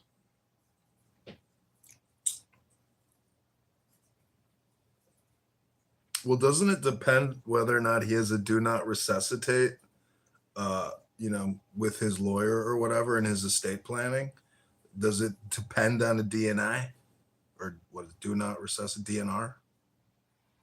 There you go. I got an update on it. Look, and I don't know how much y'all trust in Laura Loomer's reporting. I tend to think she has sources that have been reliable and ahead of the curve on a lot of stuff. However, I know she is a shock jock type of journalist. But this is what she's reporting. Mitch McConnell is being kept alive by life support machines, but my White House source told me McConnell is in organ failure. And as I reported, source told me he has allegedly been declared a vegetable, brain dead, by doctors in the White House, has been told McConnell isn't ever coming back. Officially brain dead, organ failure is accelerating, life support machine is keeping him alive, but his brain is officially dead, and his wife Elaine Chao has fled the country to China. I wonder if she brought any of his documents or briefings with her to China. That's as of 5 hours ago. Wow. I mean, so I just Googled Dianne Feinstein was missing for 3 months, from February 23 to May 23. And she missed 91 floor votes. So how long's he been gone from voting? He was found unconscious in his residency in Washington, D.C. in or around June 14th. It was when I was on my two-week vacation. I remember when this came up. And no one really talked about it here, obviously, but it didn't really start gaining traction until the month changed over. And that's when people started asking questions. You're looking at now, going on 3 weeks. It's three full weeks already. And on to the fourth, So it's like, okay, where's Mitch McConnell? Leader John Thune came out and this was reported that he spoke to Mitch McConnell right after the incident. This was June 15th. And Thune says McConnell is dialed in after Sunday hospitalization. That was from ABC News. So, yeah, this is the big question, is establishment Republicans hiding McConnell? Because, they're weakening with the losses in the primaries with Bill Cassidy. Tom Tillis is out after he's retired, quote unquote retiring, and John Cornyn. I mean, their wing or caucus, if you want to call it, is that they're getting slimmer and slimmer. But my point is, if she went 3 months, 3 weeks is not as significant. When did they go on break? Did they have a summer break? It was, I think, the week before, when right after they had the meeting with Trump, the luncheon with Trump, they went on the summer break.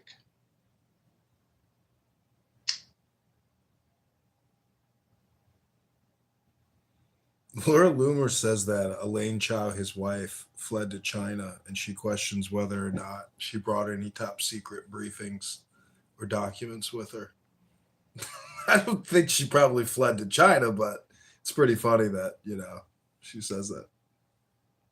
They have video recording of her on stage talking to a communist CCP leader. It was a public event 3 days after he was hospitalized.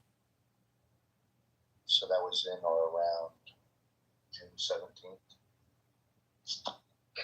So she's like a darling, because on McConnell's X account, he has, in the border, he has Harry Reid. Abby knows Harry Reid.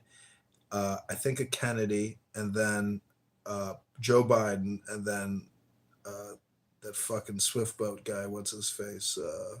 Kerry. So, yeah, I mean, that's the thing. The uniparty is real. And when you see Michelle Obama with George Bush eating Altoids at the Obama Tower of Lies, giggling and laughing like they're best friends, I mean, if you're a Republican or a Democrat, what are you supposed to think when you see George Bush? If you think he's a war criminal or a vaccine criminal or some type of criminal, macking it with Michelle Obama eating Altoids, like, in bizarro clown world, it makes sense. But if you are a highly polarized liberal, how do you justify or accept Michelle Obama being best friends with George Bush eating Altoids? Make it make sense. Hello? You'd be surprised how close friendships are that are blue and red in Washington. It's not as polarized as you want to believe it to be. It's just not. I know, but not at Some that. of them are roommates. Why do we have so many Republicans that capitulate, though? Largely due to this this relationship. That's ultimately kind of what the voters I don't know, but they're, you know, maybe what the voters see, but it's almost like on the ball field. You know, they're on different teams, and then when the game's over and they go into their regular lives, they have friendships. I mean, it's just not as polarizing as the press paints it, or people want to believe it. When you, especially the more moderates, they're friends with each other. Yes, all the anti-Semites are best friends with each other. That's generally how it works. Well, Tulsi Gabbard is friends with a lot of anti-Semites, a lot of Jew haters. Like there are two members of Congress that I know that are very close. I mean, they go to dinner all the time. They hang there, two guys, and one's a very moderate D, the other's a moderate R. They do a lot of bills together. I mean, it's just not as uncommon as you think. No, it's obviously, Abby, people are, in person. It's not like I would, anyways, I'm just saying in person, people act like real people. And if you want respect and you want to have a nice experience, you better be nice in the real world. But obviously, but I just want to say, Joe, Laura Loomer, wow, like crushing it. Like she outs people like this guy Sneeko. The propaganda is intense out there. You could go into that piece of shit Amir's room right now, and for 127 days, he's every day committed to creating these unsafe, unhealthy, toxic propaganda rooms. I don't think he has any interests outside of that. And the craziest thing to me is, it's like, how can you support how can you justify killing babies? That's what they always go to. And it's like, oh, you didn't know we kill 3,000 kids every day in abortion clinics here in America? Like, you think I'm worried about, blowing up an apartment complex to end the war and have a little security with our neighbors when we kill 3,000 babies in America every day? Do you know who you're fucking with? We slaughter babies 100,000 a month at a time. Like, I mean, I'm just wondering, like, who do these Muslims think they're fucking with? We slaughter babies 100,000 a month.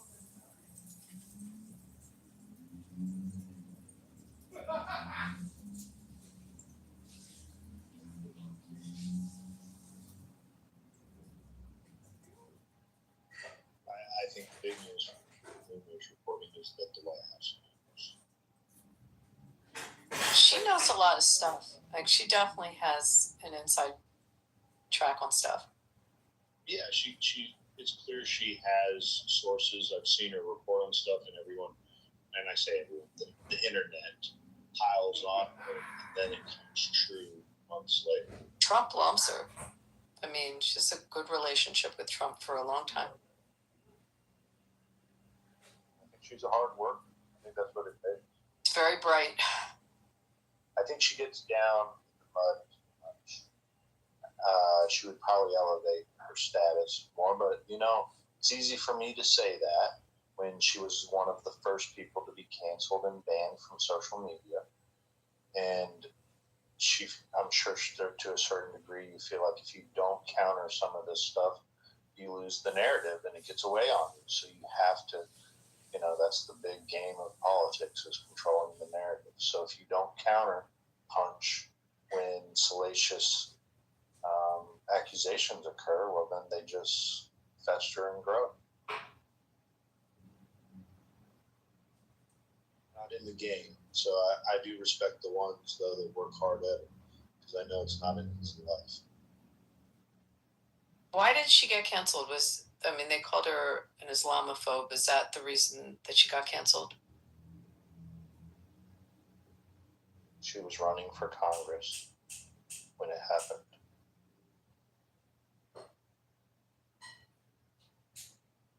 I mean, her reasoning is different than what the official reasoning is. I think the official reasoning, what was made public, was that she was a lot Islamophobic, but I think her reasoning is that she was blocked out by Republican establishment figures. However, she was never able to she was one of the first people that was banned and canceled from social media. This was back in the years of 2018, 2017, I want to say, 2018, around the same time that Alex Jones got banned too. But she got kicked off before him, I believe, even though he was the largest celebrity that, if you call him that got kicked off at that time. And that was kind of like the big tech was feeling the waters at the time, seeing what they could do leading up to 2020 when just mass shadow banning and it was a coordinated deplatforming, which made it unique. Like they had never, across all the major platforms, come together and made a prearranged agreement to deplatform Alex Jones across the entire, all the major platforms. Well, I'm just reading this. She got banned by Uber and Lyft. Do you know about all this? Yeah, and debanked as well. Yeah. And also Airbnb. She couldn't rent Airbnbs anymore.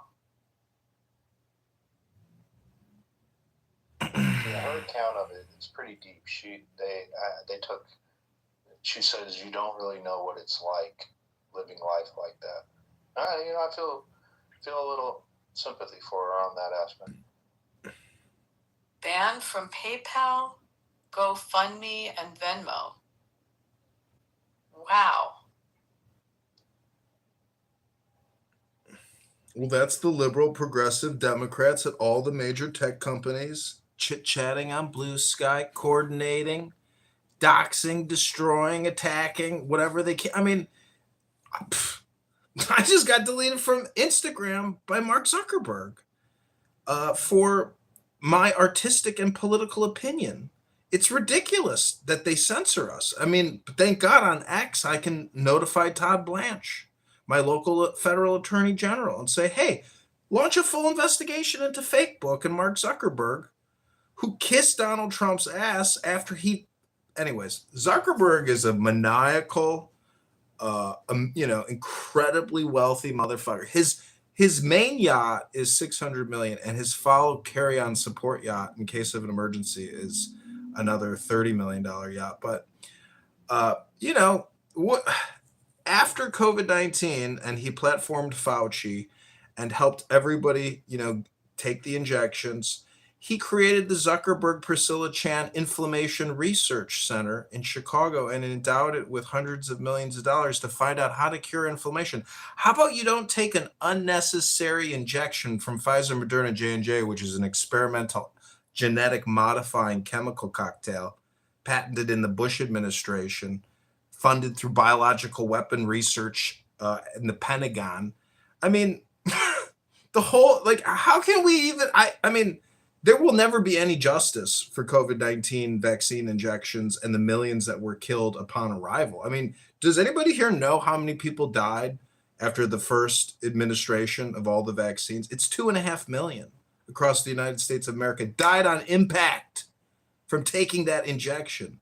Because these were old people with pre-existing conditions that when they put that cocktail in their bloodstream, they didn't make it. 2.5 million Americans. And this was a global inoculation for the most part. Who knows what they did in Russia or China, really? I mean, maybe those governments didn't do what we did and administered the patented Pfizer cocktail that was patented during the Bush administration. This wasn't like a new vaccine per se. There's so much information about it that it's like impossible to really even have this conversation anymore. People don't like it. People leave because people do have buyer's remorse and they say, I never should have taken it. What was the point? What was the point? It wasn't like going to a candy shop and getting one of those vintage Coca-Cola bottles and chewing on the gum wax. It was a little sugar. It wasn't so healthy. You could go to Trader Joe's and buy some cotton candy. But when you compare cotton candy to getting an experimental mRNA Pfizer injection, I'd go with the cotton candy 9 out of 9 times. You see what I'm saying? It was unnecessary. You would have been better off eating cotton candy. I want to give a little history of the right wing going back to the 80s, there was this guy named Wally George, who's a bombastic, patriotic personality that was on public television in California. And the right wing has always had this type of bombastic personalities. It's an artistic format that allows people to get their messaging out. Rush Limbaugh coming up in 87 and popularized in the 90s. Very similar to kind of what Laura Loomer does. She's bombastic.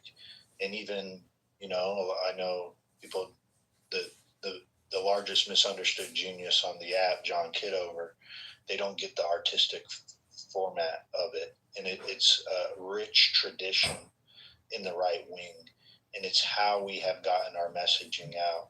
Some of the most effective people in the right wing have had bombastic, patriotic personalities. And we shouldn't discount them. And we should look at those people as they're delivering messages for the greater good. And it's a lot better and more effective than this stuffy Mitch McConnell. You know, you have to have your hair combed over, and there's no laughing or joking that goes on in the Republican Party, because that's below us, you know. So I just wanted to put a shout out to the bombastic, patriotic message.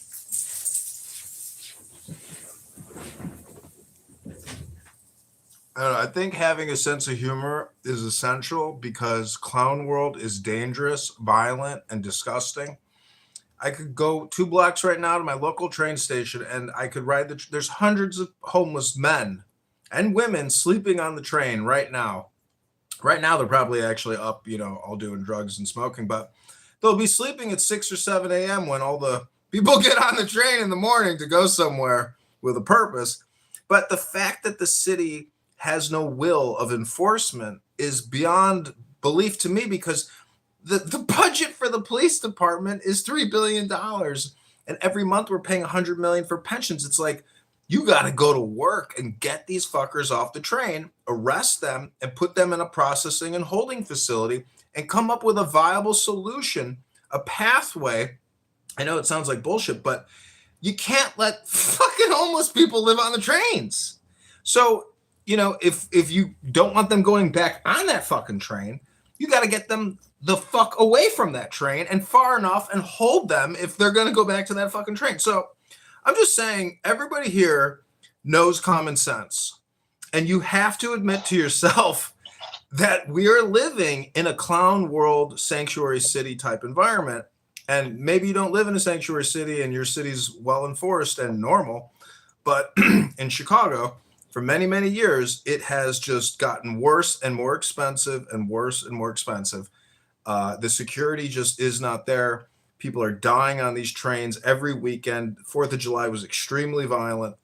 And the police, in many ways, are incapable and ill-equipped to deal with the problems that we're facing because we have hired so many female police officers. We need fucking thugs with big arms and can bench press, 350 pounds, and they can handle themselves militarily. Not that you don't go to the front door like Ella French, who got assassinated, and say, "Where are you from? You're not from around here, huh, boys?" These fucking police officers have no idea they're about to be assassinated. They don't run shit as if they're special ops. They gotta run shit like they're fucking in a third world, war in a city, asymmetric warfare. So, anyways, I'm just saying that be careful out there, because America, as you know, is extremely dangerous.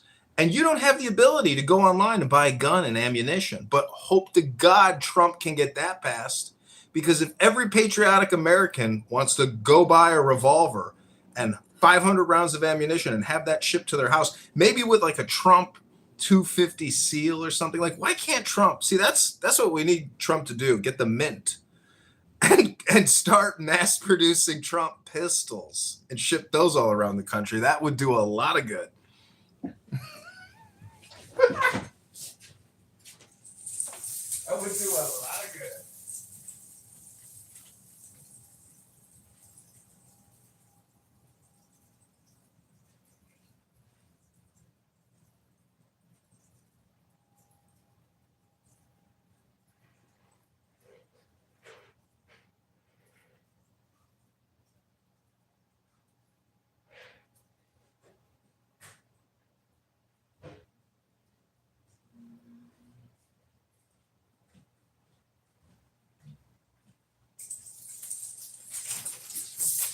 leading us into a new segment, Beaver? So,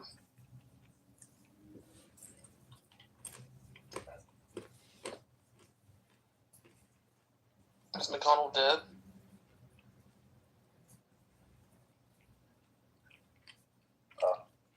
What do they call it?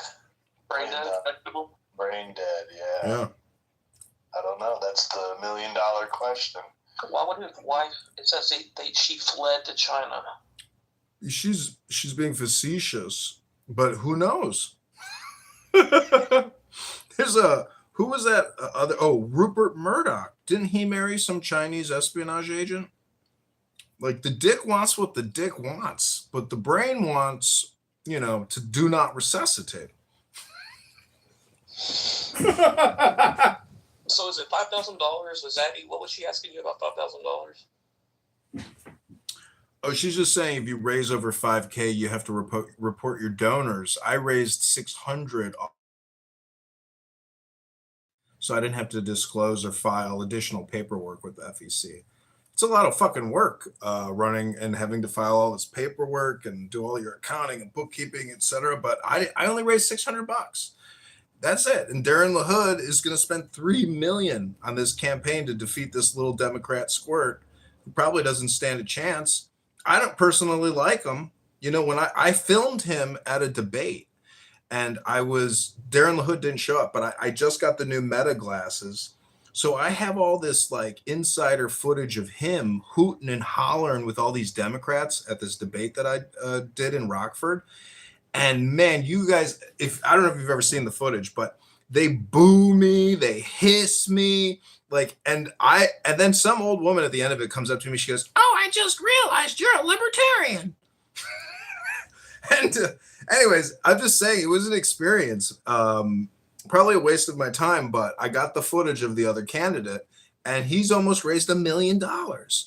And Ro Khanna endorsed him, and he's getting big Democrat endorsements, but he's a union parasite and, not the brightest tool, the sharpest tool in the shed. But fuck, the younger people are eventually going to have to take over. And Darren LaHood is like a legacy fucker. His dad was in the Senate, or dad was in Congress for since I think I read 95 or a long time. This is a big political, legal dynasty. The LaHoods are probably worth $100 million. And he's a big vaccinologist, big pusher and endorser. The guy raises $3 million a year from healthcare. And he's like a senior ranking Republican congressman. And he puts out soccer propaganda feel-good videos all day. This guy fucking loves soccer. It's like he's living out his dream come true. These Congress people make a lot of money. They have their lawyers and they have associates, and their father has this business and they got that fucking contract and they're working. They just bought this building and leased it to the GSA. I'm telling you, these people milk the fucking government, and government's broke. There might be a breakaway America at some point that goes capitalist, pure laissez-faire capitalist, in the same way like the British East India Trading Company was kind of like its own country or government, or in the way that Facebook is its own global, country. There could be some type of new America project that the government actually creates, preempting some type of collapse or something because of a financial crisis. It's coming. The 2008 financial crisis with Obama was significant. Home prices dropped. They went down 50%. That's fucking a lot. That's $100 trillion in market cap gone. But they reinflated the banks. They let some die and they reinflated the others. Now we have the biggest AI bubble in the world. There's so much debt. It's staggering. So what goes up must come down. Try to strategize yourselves financially, materially. I mean, I'm not like a doomsdayer person. Like, I hope to God my grocery store always has food, but this isn't Cuba. We still have nuclear energy.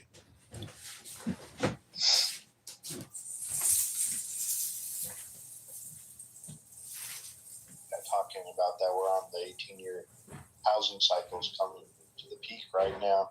along with commercial property, is seems like it. That ever since COVID, we're having a lot of trouble filling office space throughout America. So it's likely that there is going to be a significant issue ahead, coupled with the AI bubble. And my projection would be the rug gets pulled. It'll be in different areas at different times, the housing and the commercial space issue. But sometime in or around 2028, you'll see a rug pull occur, just like they did in 2008. The Democrats are on life support. They need to do this prior to the 2030 census. So be prepared. It's coming.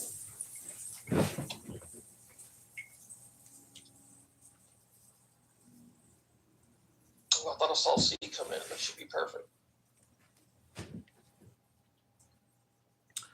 But I will just draw your attention to my PTR of the world famous Reading Rainbow Trans Story Time with Michael Obama.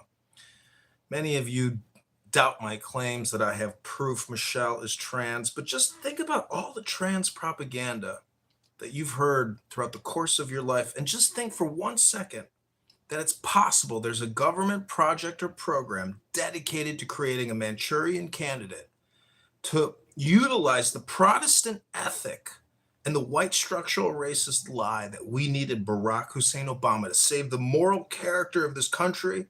He never delivered on that promise and was a war and vaccine profiteer and criminal.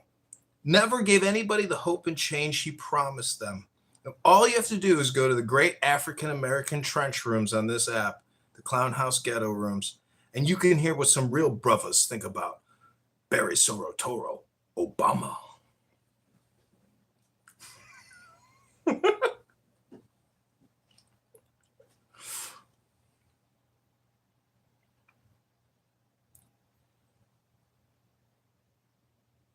I mean, just look at that PTR. It's not airbrushed, it's raw, it's authentic. It's not like the glamour photos on the Cosmopolitan magazine you see where she looks like a woman.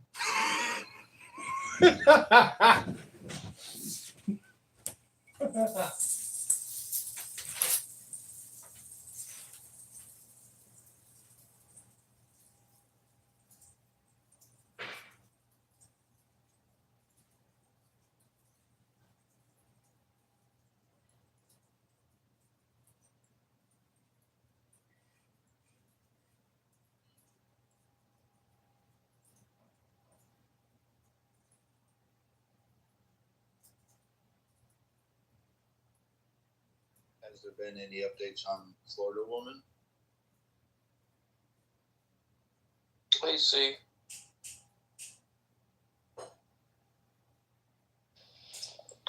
Why did it get so quiet? Why so quiet? Oh, it's just, I don't know. What happened? What happened? Why is it so quiet?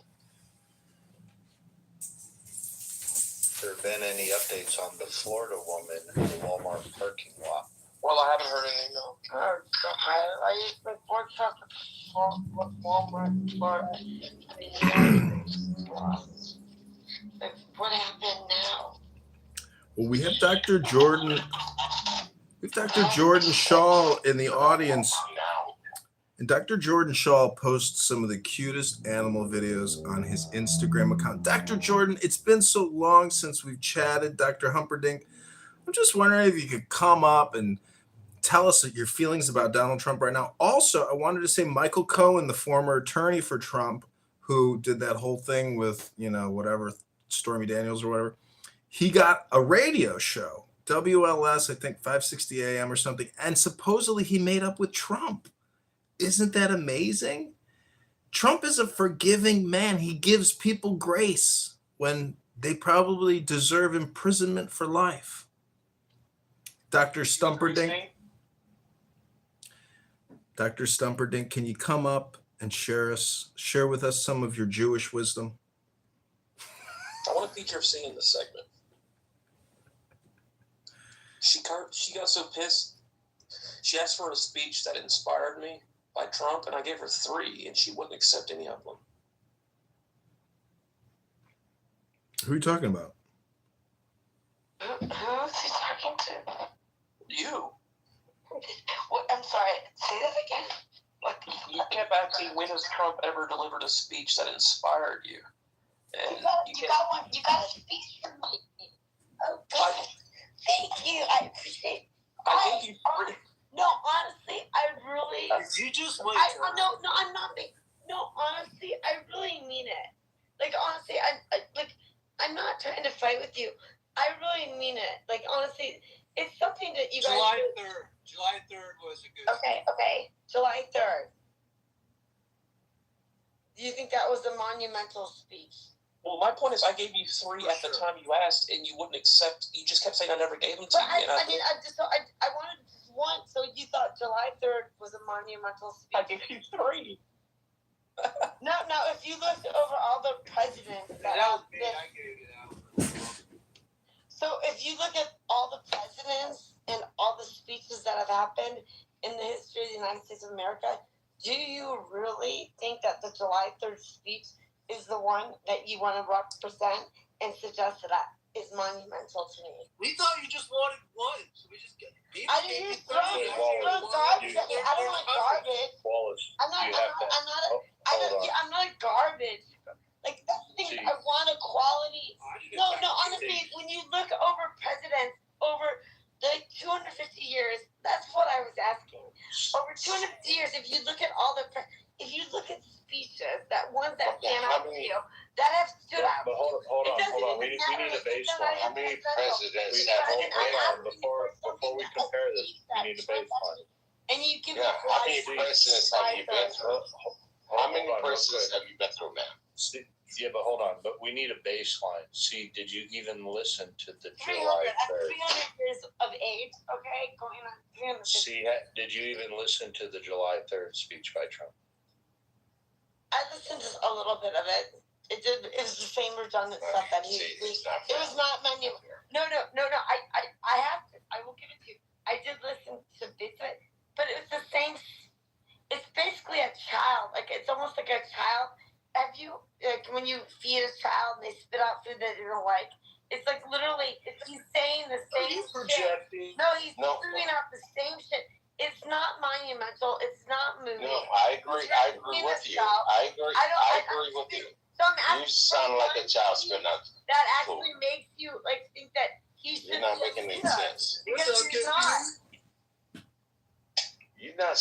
You're not making any sense. You're spitting out food as a child. You said out of your what's up, bro? You said you did not listen to the whole speech. So before you can say anything, you should ingest the whole speech, then regurgitate. Don't shit on someone else. There's no one. Okay. A monumental. You know everything. You know everything. Words less said. Like Kevin Warsh, he's good. Trump, he's a fucking disaster. Trump is a fucking. No, I asked you for one fucking speech that actually moves you with words, with less. No one is saying we can agree with everything. Every fucking day, it doesn't have any meaning. He literally repeats. It's been going on for years. Like monumental speeches. Look over. No, the only reason I bring this up in this room. Okay, ma'am, tell me something that you disagree with. 50 fucking years.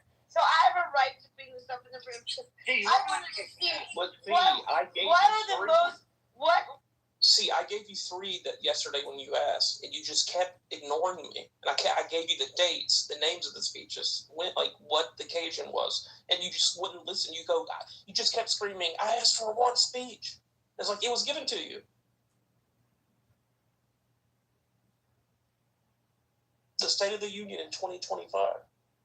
Or sorry, this year, 2026. Okay, ma'am, tell me one thing that you disagree with, just one.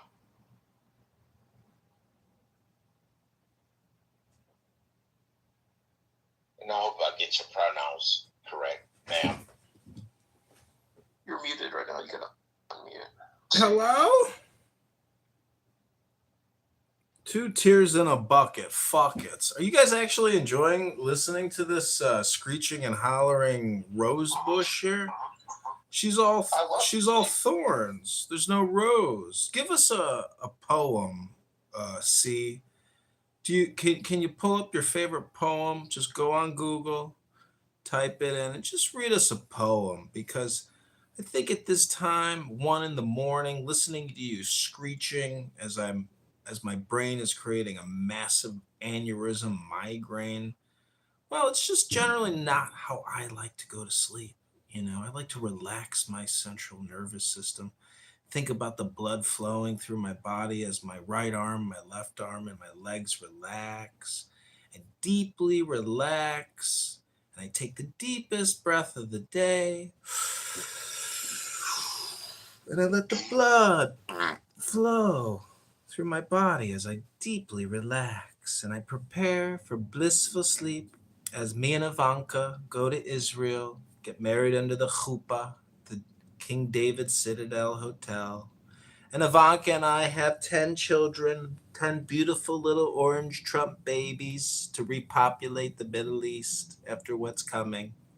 Because most of you think that peace is on the horizon, but I've got bad news for you.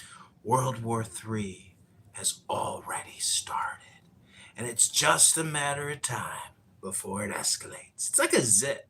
You ever have a zit on your face and you kept picking it, and then it turned into a cyst, and you had to go to a dermatologist to have it surgically removed because you wouldn't stop fucking with it? Oh, that's what's going on over there. I have a poem for C. That's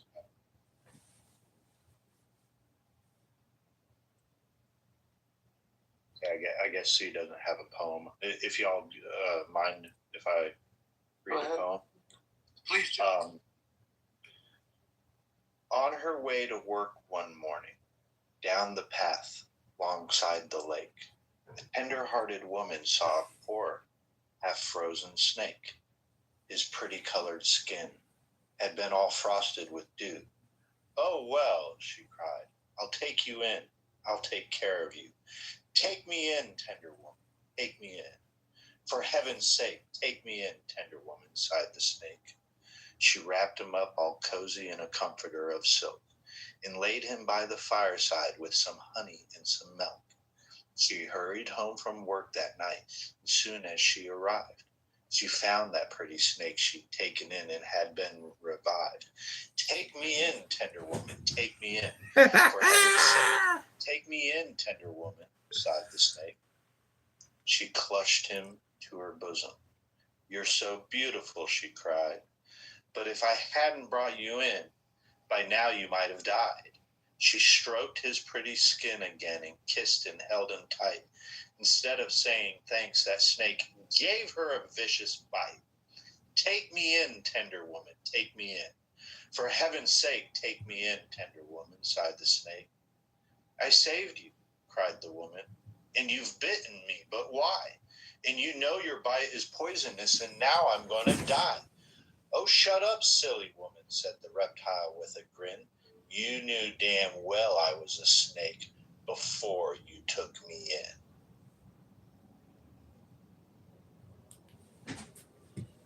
Sounds like my ex-wife. And I've been married 140 times.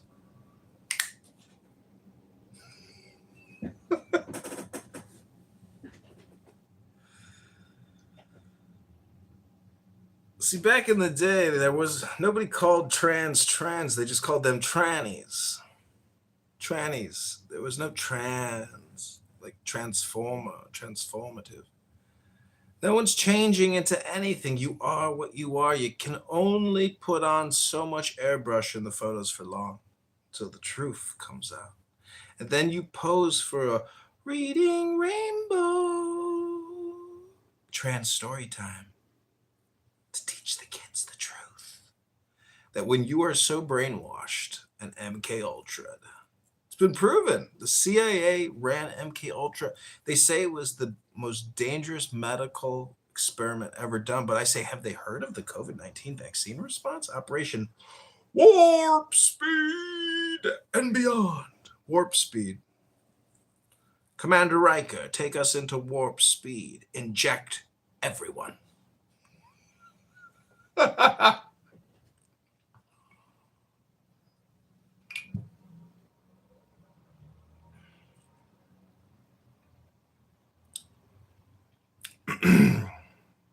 mean, basically what I've realized is all you can do is complain, because you are witnessing in clown world a blob that all you can do is just like complain to the blob, because this is civilizational.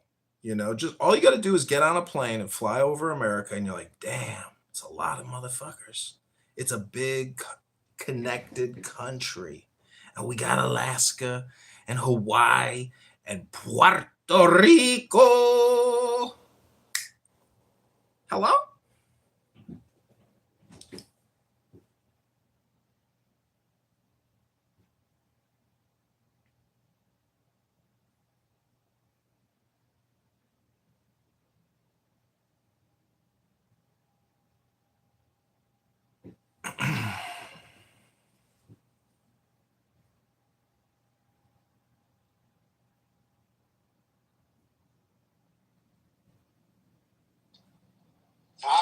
I think the conductive network of fungus spores under the ground crossing the nation is more interesting. Well, Clubhouse is just that. We're just weed spores, aka a tree, leaves on a network of branches. And, there's these little radical leaves that float around that say, this tree is structurally white racist, and I'm not happy about it, and I'm going to complain to the blob. And then you got other people on here who will complain about the complainers and say, all you do is complain and say the same thing over and over again. Get some new material. But then autumn comes and all the leaves start to die. And that one structural white racist leaf gets another booster and says, it's racist.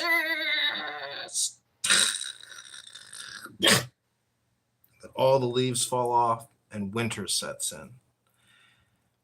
And then spring comes about. Little buds start coming out, new little communists, new little socialists, liberal, pluralist, Democrats. Every spring, the new Democrat buds come out and start complaining again. Structural white racism, neo-colonial settler. It's like, have you ever tried to start an e-commerce store on Shopify? Have you tried to do anything other than repeat your complaints on the internet? Have you tried to do anything productive that could be transformative for your life? Are you investing in yourself? Hello? My neighbor has one of those businesses, and she's highly dependent on China, and she's fucking miserable. Well, Amazon really dominates. Amazon is just dominating. The littlest items, those huge warehouses outside of every major city, and it's on demand. You can get it the same day. And the driver is always an illegal alien. How does that work? How do we have illegal aliens that aren't picking oranges, but they're dropping off Amazon packages? We need to draft. Why's the white guy named Brad? Viking Brad, the children's insurance claim denier at the largest multi-billion Medicaid. Oh, not that Brad.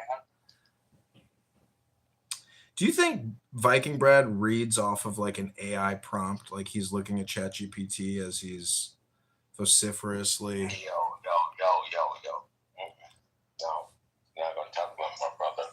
Yeah, we're not going to talk about. It's just a question about AI. We're living in an AI bubble, Kay. It's the AI. Sorry, bro. It's the age of Not AI. gonna talk about my brother. No. You on that Hennessy AI? The Courvoisier. Yeah. You know what they call a Hennessy Courvoisier on the rocks? Look here, I'm gonna tell you something right Tap now. that ass. I always been cool with you, but you're not gonna talk about my brother. Now, that's like if someone is speaking bad about you and you're not here, I would stand up and say, hey, don't talk about him. Well, you know what happens when you speak of the devil? Somebody texts that person, and then they come in the room, and like this was what Marshall Rankin No, does. you're not gonna talk shit about Brad. No, I've moved on to Marshall Stankin. I'm moving on to Stankin Rankin. Yeah, come on, I didn't mean to do that. If I say Marshall Rankin, he will appear because somebody will text him and they'll say, "Is the kid over fucking talking shit about me again? Mind me, kick him." That's not my brother. No, you ain't gonna talk about Marshall. I stick up for Marshall. He's a saint. He's like a clubhouse saint. He has. He gave me his horn, so He get what? He has sainthood status on this app. I think it's because people know he's on the spectrum and disabled and a door knocker making, $1,200 a month for Congressman Garcia. He's not? He dropped out of college. He doesn't even have a degree. He's a pseudo historian. There's a whole lot of people that dropped out of college that don't have a degree and very successful. Well, he's a ballot harvester. Ballot harvesting is like one of the lowest forms of the political food chain. I'm just saying, when you look at my PTR, do you see trans story time? Do you see it? The reading rainbow, reading rainbow. Yeah, why do you have that picture? I was curious. Because this is an unpublished photo of Michelle doing a trans story time at the new Obama propaganda tower of lies and despair. I'm out of here. I should never be Wallace. KP's just not a fan of my artwork. KP, this is just art. Oh, see, the best way to experience Ayn Rand is not just orgasmically. It's as if you're at an art museum and you walk into an exhibit that really disgusts you.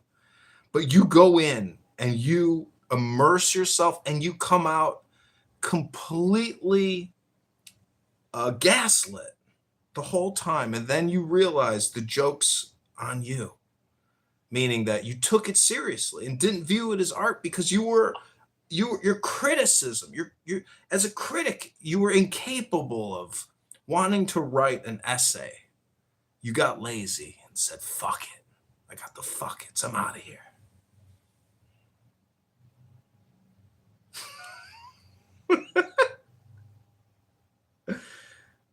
I'm just surprised by how many people are on this app that talk shit, however, which is most everybody talks shit on this app, however, are so sensitive when someone makes a comment back to them.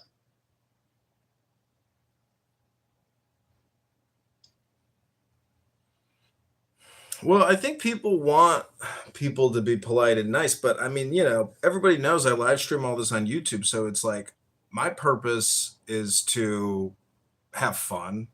I think I'm fully transparently retarded. And yes, people complain I invade their privacy, but in my defense, if no one here is unworthy of, not being mocked. Everybody's worthy of mockery here. And that's why I asked. A lot of people are reading off of AI, and it sounds to me like people are reading scripts on here. And people get good at reading a script and making it sound as if they're talking to you authentically, which they're not. Many people on this app have lost the ability to even have a normal conversation because they are reading AI to each other. And so we have created perfect slaves, cell phone slaves. Why do you think they call it a cell? These are prisoners, and they have a beta orbiter, Samsung or Apple, mind controlling their whole existence. Their whole life is a screen.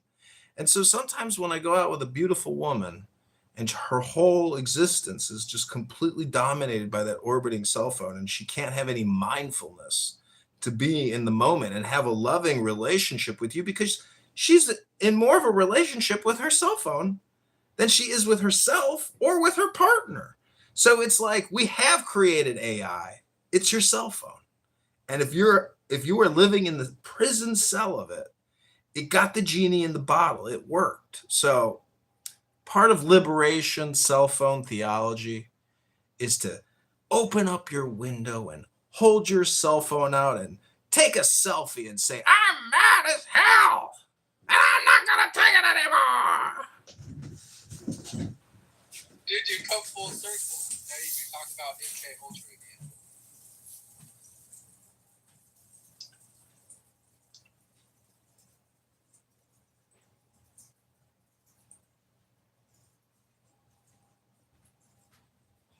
I welcome our AI benefactors and embrace the mindless life I shall now lead, completely controlled by their benevolent, watchful eye.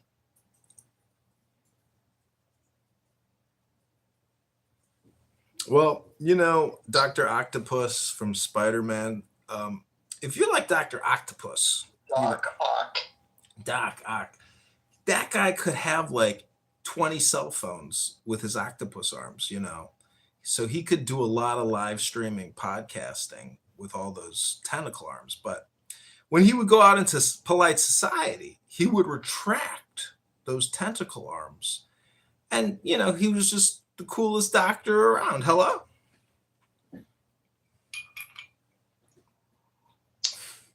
Wallace, I just wanted to say last week, I think it was, Anna Polina Luna was having a congressional hearing asking a high-up CIA agent about MK Ultra, and they admitted on the record that it's likely that it did continue long after.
I did catch that, Joe, what you mentioned. Yeah, I did catch that. And yeah, a lot of stuff's being released, which it should be. Like, we shouldn't be calling each other crazy and stupid when most of this stuff is true. This is like Big story breaking. It was today, didn't it start today? The Tyler Robbins pre-trial hearings. Have y'all been following him? Yeah. Know that?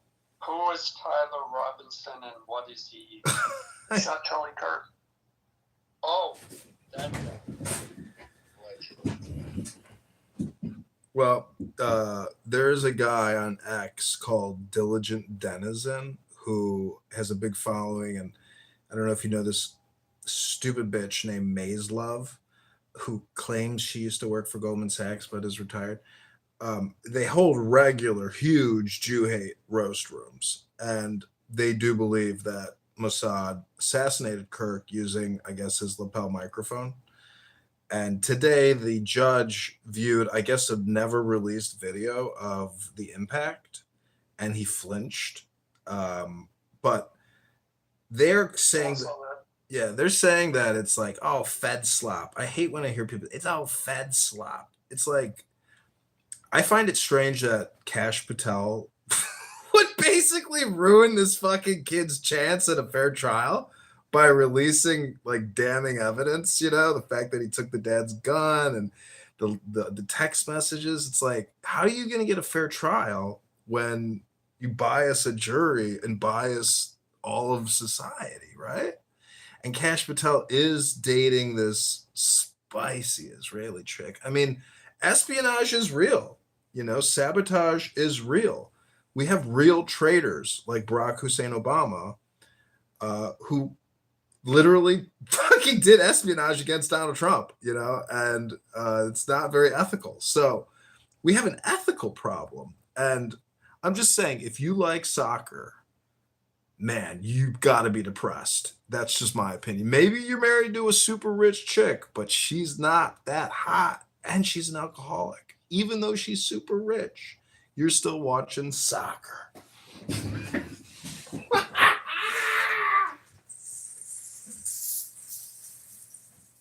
Yeah, it'll be interesting to see how this all shakes out with Candace Owens. I've been following the pushback on her for a long time. There's an account I follow on X. I should have had the name prepped with who it is. Oh, I got it right here. Cinema Shogun. This guy has been watching and following all the conspiracy theories that Candace spins over these months on months regarding this. And it's more fascinating to watch the pushback on Candace. Actually, following Candace's actual content. For all these listeners that have bought into it, she's never shown a connection. She just advocates for the truth. She's behind searching for the truth. It's clear that it's clearly designed.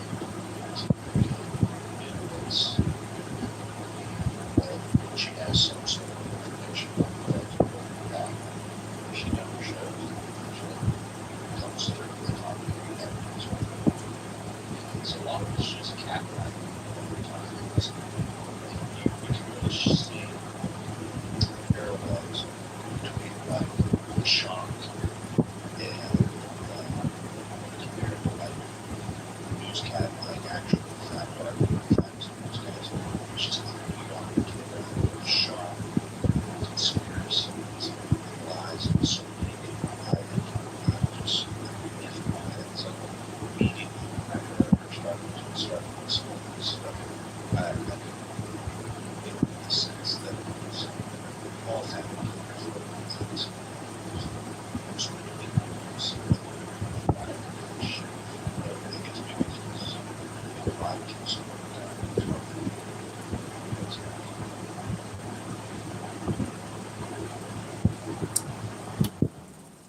Well, Laura Loomer says that people are in a Candace Owens cult. And my first day at the Treasury, the guy that hired me and this who eventually became a senior manager, he loves Candace Owens, like the darling. And I think a lot of it is just because like her narrative fits like this Jewish conspiracy, Jew hate narrative. The thing is, if you go to Israel and you really get to know Israelis,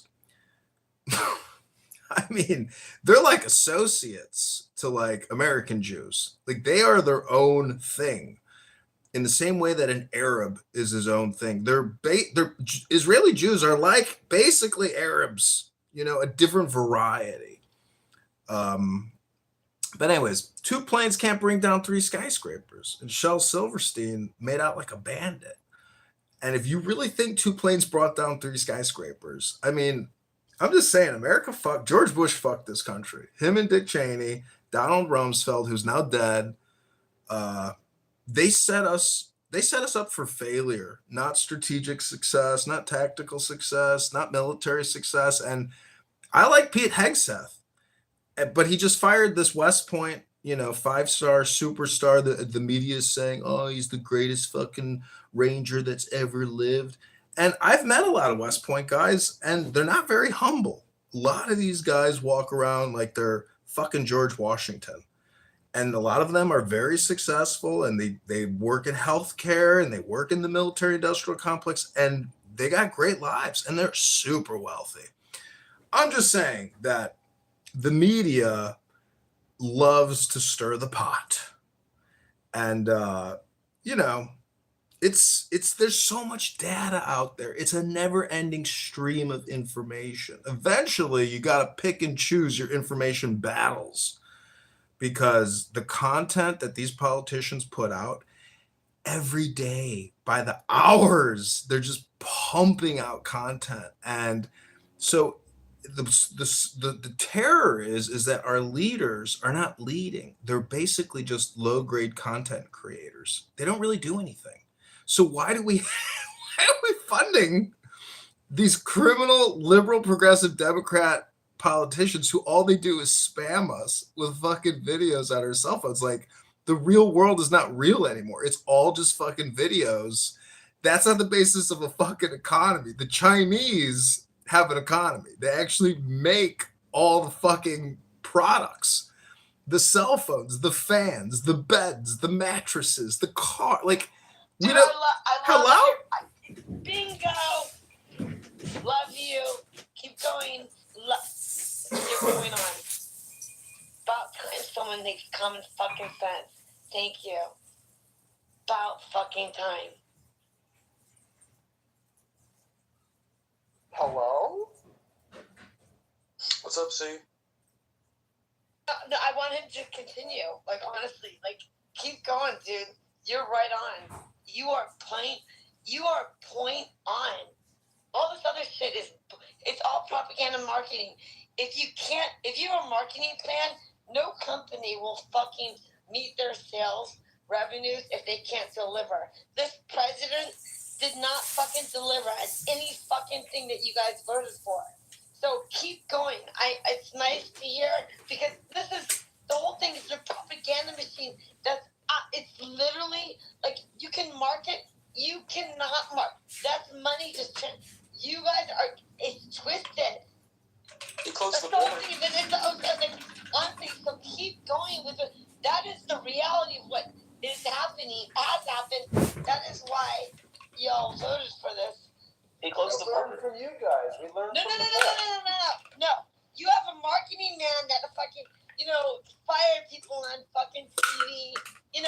Like, honestly, like, stop the madness. This is getting, like, way out of control. Like, literally, like, it is fucking, he's the best marketing propaganda machine ever made. But the problem is, he doesn't deliver on a goddamn fucking thing.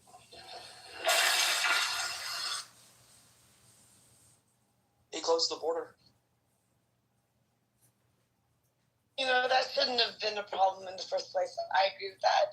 But that doesn't mean he's like Mr. I do like that he put... There's things that... Look, every president that I think in history that I could say that things that happened, like, but the amount of damage that he's done does not make up for this. Like, I don't see anything... It's not... This is bullshit. What damage has he done? Honestly, we are the country. We are losing. I'm sorry, it's making me really angry because I also know, like, how much this fucking up around, like, everything. Like, it's fucking driving me nuts. The thing is, like, you guys sit there and say, keep going. Like, he literally is a marketing propaganda machine. He doesn't deliver. He doesn't give a shit about it. No, but I mean, like, well, we are losing our market share. You guys are missing the fucking boat. If that's the fear, the tide will rise. We, like, he literally, we cannot fucking afford to put up right now. Because we cannot, like, no, because we have it's so serious stuff. But that's what I'm saying. No one is, like, you guys just want to, like, I don't know, just, like, he is not a dominant. He's not a president. He should not be fucking on board. This man is not a presidential that is elected. So we need to have make sure that our vote, we make sure our nation is strong. And we will. We can actually.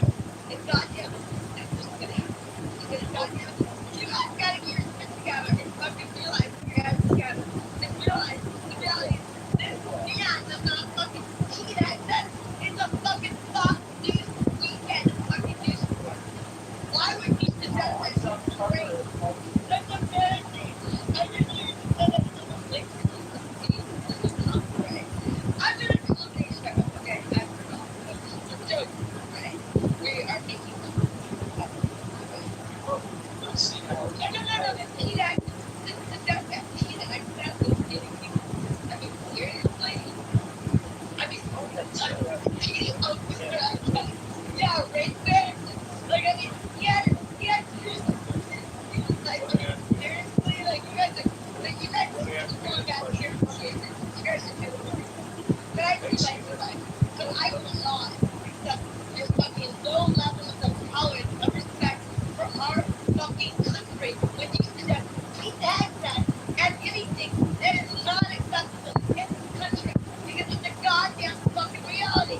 Grow the fuck up, children.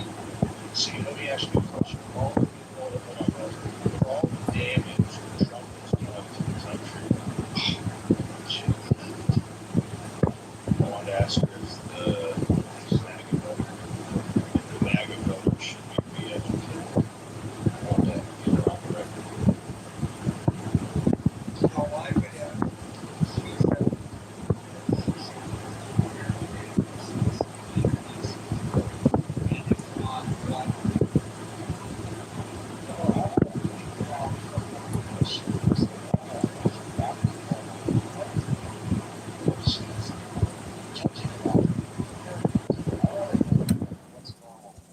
Well, that question doesn't incorporate what's going on in her personal life. And as you all just witnessed, we probably just communicated with a highly intoxicated woman. And so when people say, I want things to go back when things are back to normal, well, that's like saying your health is going to return to you when you're 800 pounds and on the way out.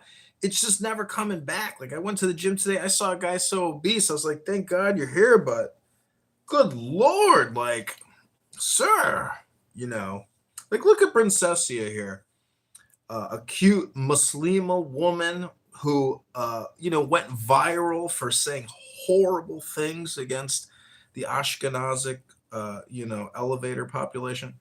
Princessia, you're so quiet. I'm just wondering, did you watch the soccer match today? I watched it and then I went to sleep before the game ended. What happened?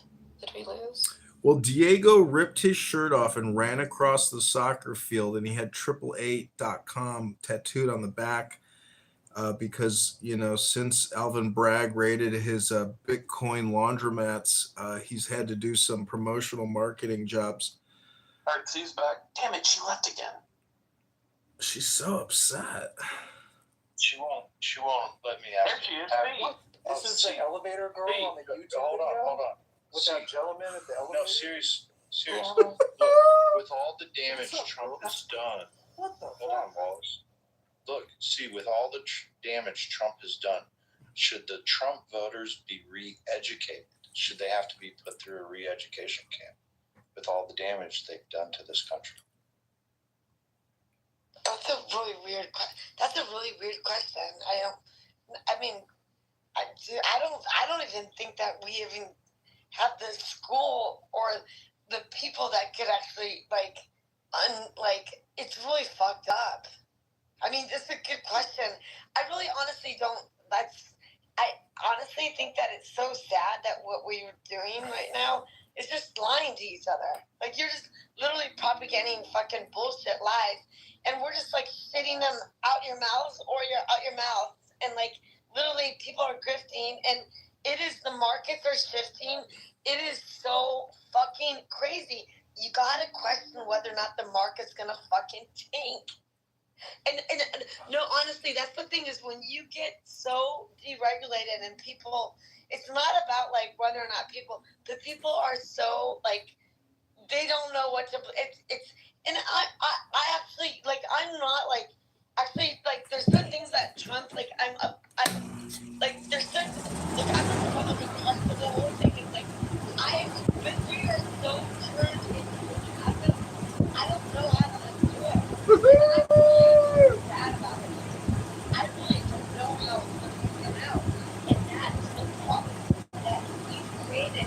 And this is a great way for our 1920s fucking, like, seriously, like, Well, see, do not interrupt me.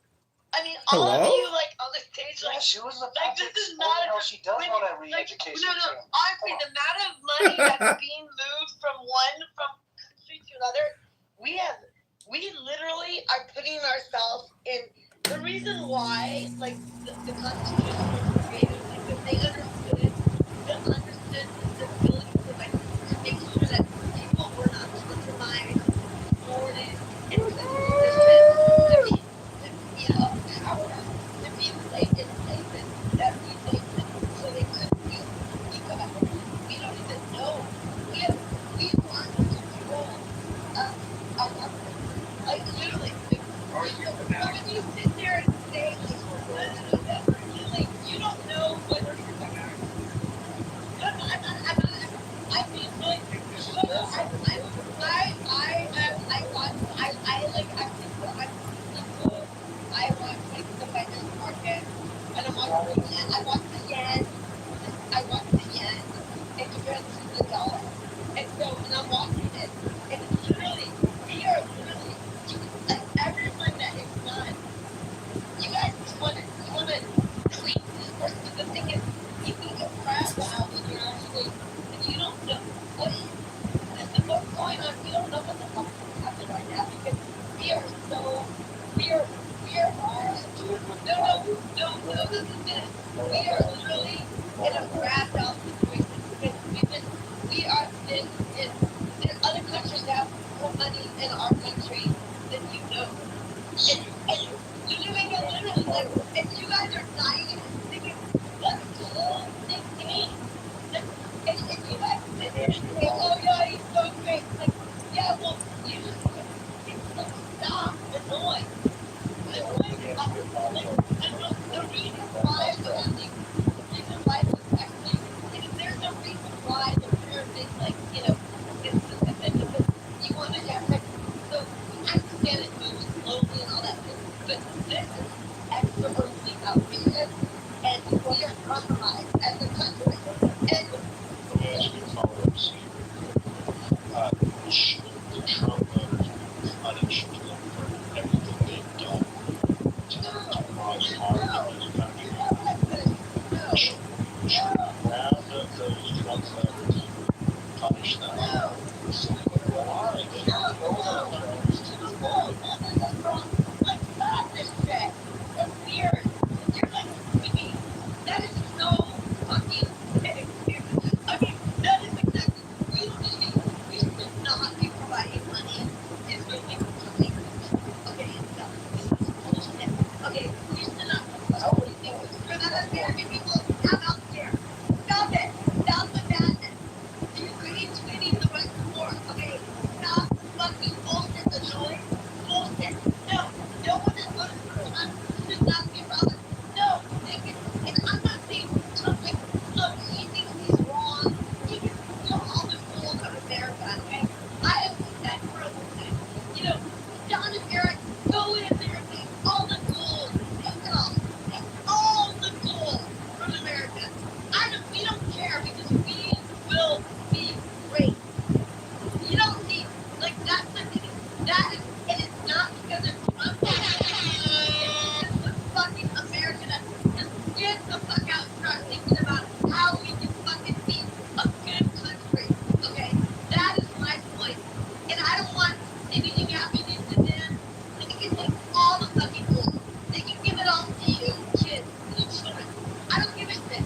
But just fucking make sure that we are strong and we don't need to be killing other people for no reason. It's starting wars for no fucking reason. It cannot. And you guys sit around and like, you voted for him to like fucking like stand up for you're fooling. You guys are executing your fucking own children. You're all of you are bullshit. I know he's not gonna have them.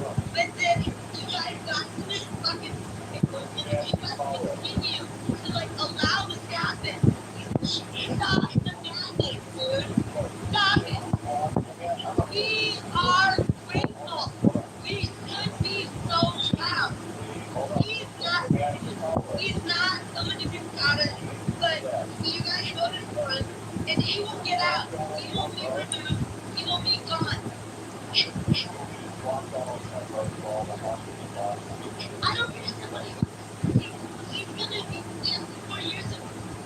Whatever happens to Tony, I have no point. But the thing is, most of the things that are great, if they make sure that we're surviving, people are happy, and we're not like all hating.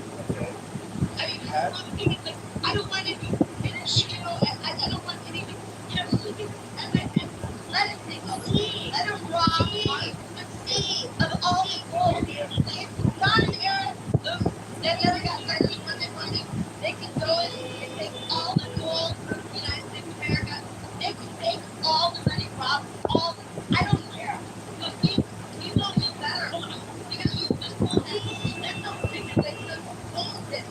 So, like, no, I don't want to be any, well, I mean, anyone that wants to be officer, I mean, anyone that's Joe, put it down to, I'm not, I'm standing on it.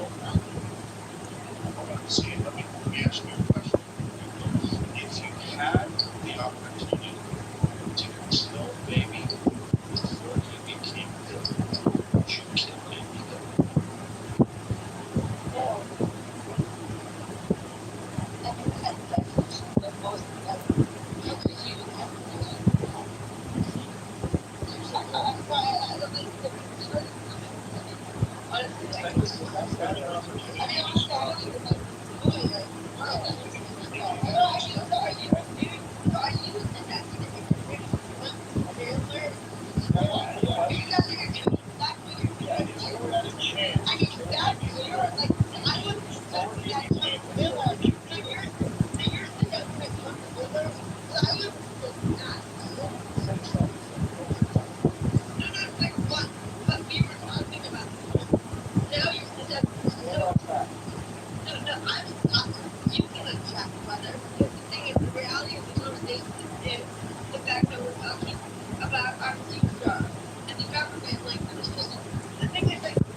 I'll just keep rambling it one question at a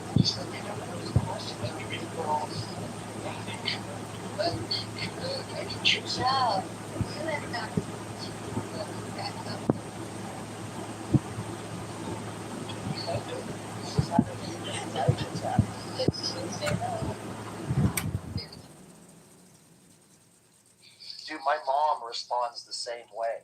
Dude, it's crazy listening to her because my mom does the same shit, and it's hard for me not to laugh because it's my mom. So I sit there and try to be serious and not feed into that whole thing. But you see how she like feeds herself, so you don't even have to feed her. And I hope she comes back, and we should take it easy because it sounds like she's gonna have a mental breakdown. Give her 2 minutes, she'll come back. It's usually because, like, her phone. You guys heard the commercial, right? The TDS AI Trump. Yeah. Oh my god. It's clearly. You think he's on like cocaine or something, or? Yeah, I guess that. I think everyone. I think it's a cocktail of pharmaceutical pills. It's not just one. That's the sign of an upper and a downer at the same. Drinking and if like she has ADHD, I do not. So if that's what ADHD is, I don't have ADHD. No, it's like her heart. That takes. I meant Tel Aviv. You know, we're watching it. We watch it. It sounded like she just woke up. That is so funny. Like Dawn was saying, her voice was cracking, and it was very hard to listen to. But then it started smoothing out as much as it can smooth out. But it was rough when she first. I was like, did you just wake up? And she was groggy for like 15 seconds, and then it turned on like boom. Instantly. Okay. Yeah.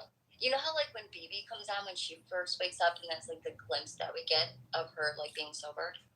Was it like that?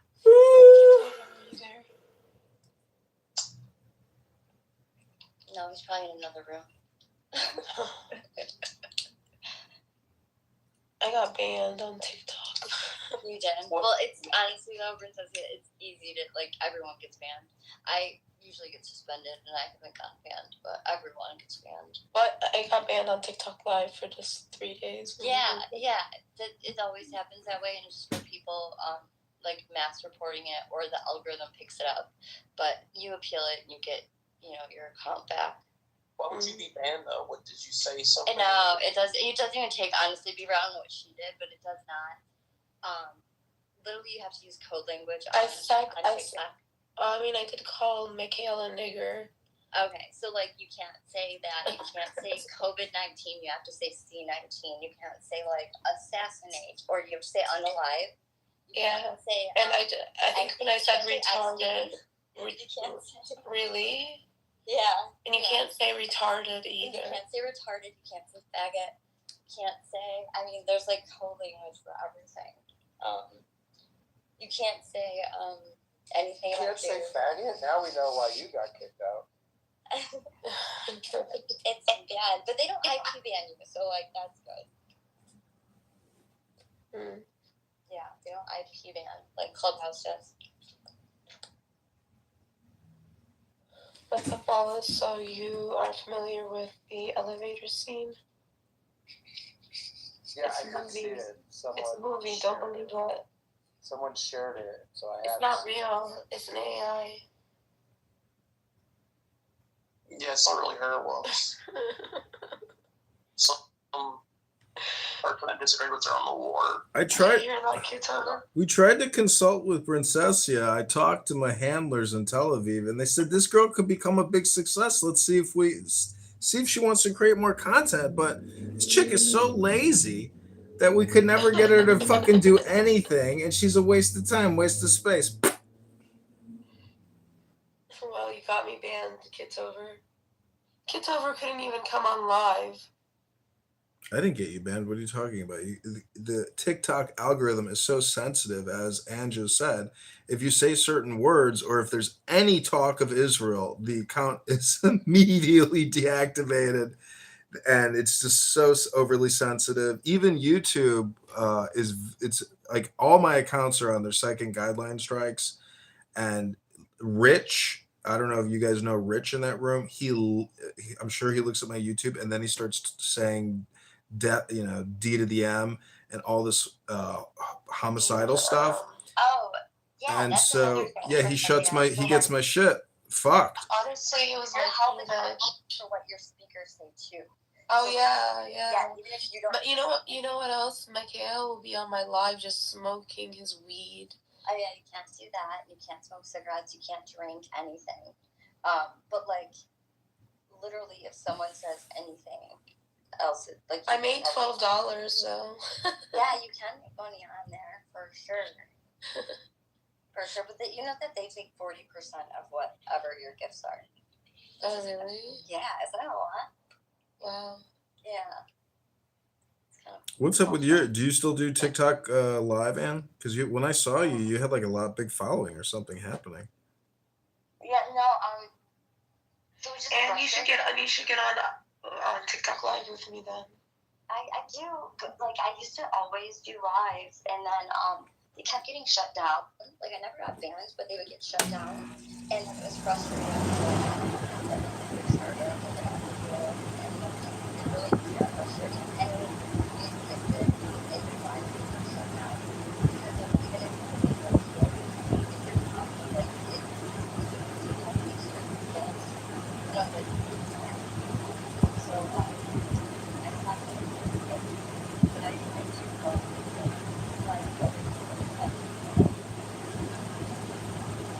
What's your Instagram? Yeah.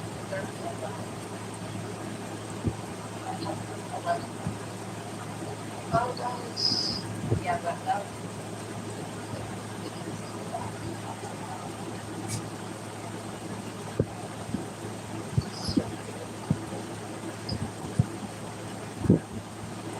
But I've met a lot of people. Yeah, but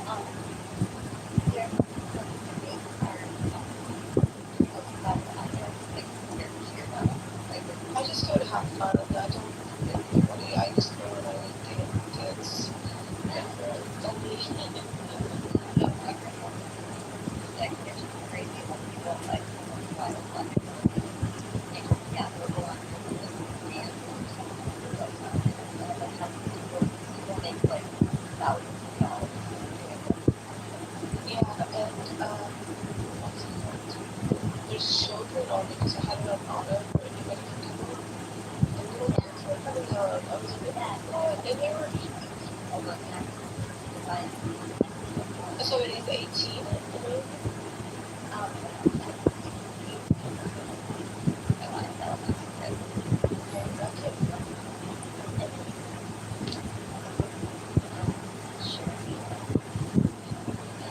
And if I go, if I go otherwise,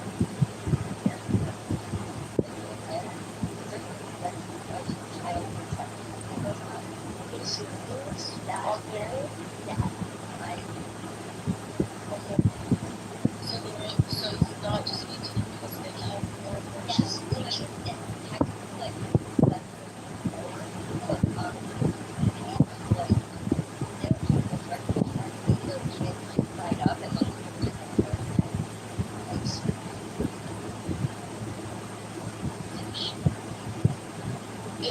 It's confusing.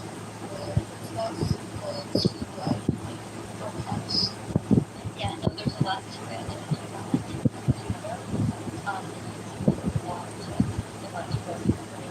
I have it, but I have to be, because I wanted to go on my laptop because I wanted to be able to quality. I don't think I cannot afford to class out or Instagram. Yeah, I have like more than 3 people before, but I have like that in like 2 days and I'm going live.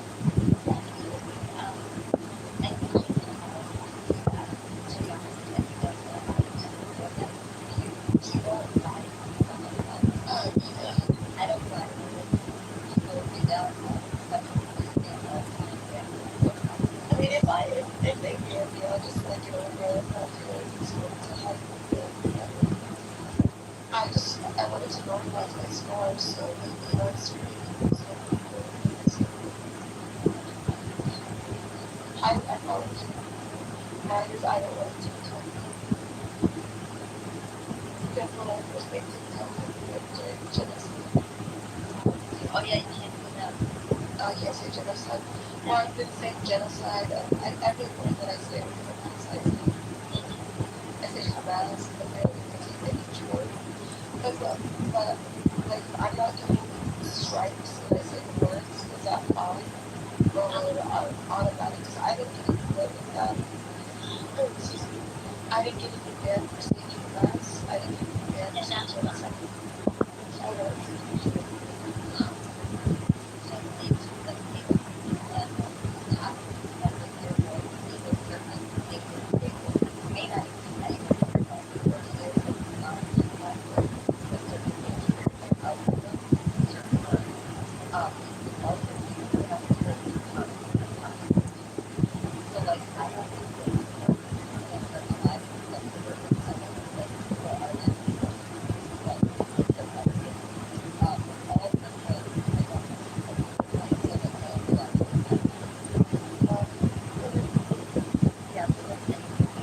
Yeah, because I wouldn't be good when I get back when I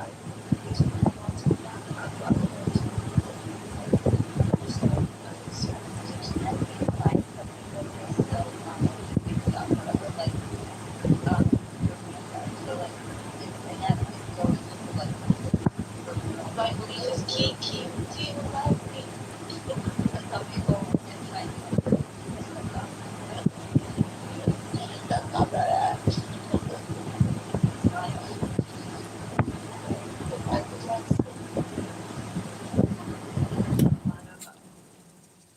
There's Jasmine was on my live too. I don't usually. I have like TikTok and Clubhouse separated. So like. Well, my girl Olivia, she advertised it on Clubhouse. Really? And Brock and I, you know who Brock is? Yeah. We were dancing on TikTok yesterday. Really? It was so much fun. We were having a dance off. And then the boys from Clubhouse started fighting, and it was like, oh my god, you all are so annoying. You can't just have fun. Michael and Brock, they just started fighting. Really? Yeah. That's lame. Michael is done. I'm done with him though. I like Michael. Well, you should come and talk to him on TikTok. Yeah, no, he hasn't been on here. Yeah, he's only on TikTok now, but I think he got banned too. Have you talked to Diego? Who? Diego? He was the last time he was on here, I would say maybe a little bit over a month ago. Oh, okay. He said he's like really busy, and I don't know what that means, but yeah, he usually would get busy. So I don't know. And then before that, he hadn't been on for like 2 months. Oh wow. Yeah. I don't know. I texted him your TikTok. He said, "What is she on? OnlyFans?" Well, that's what I keep getting. That's what I keep getting. Well, if you for sexual exploitation. if you were on OnlyFans, I'm sure Diego would be your number one customer. He could probably book that fucking loser for 20 grand, Like, okay, 50 grand I was probably. right. I'm just having fun. Like, I'm just trying to be lighthearted. Yeah, but who cares? Just, give Diego what he wants. Give Diego what he wants. He will give you all of his, money. He's retarded like that. Be quiet. But it was fun.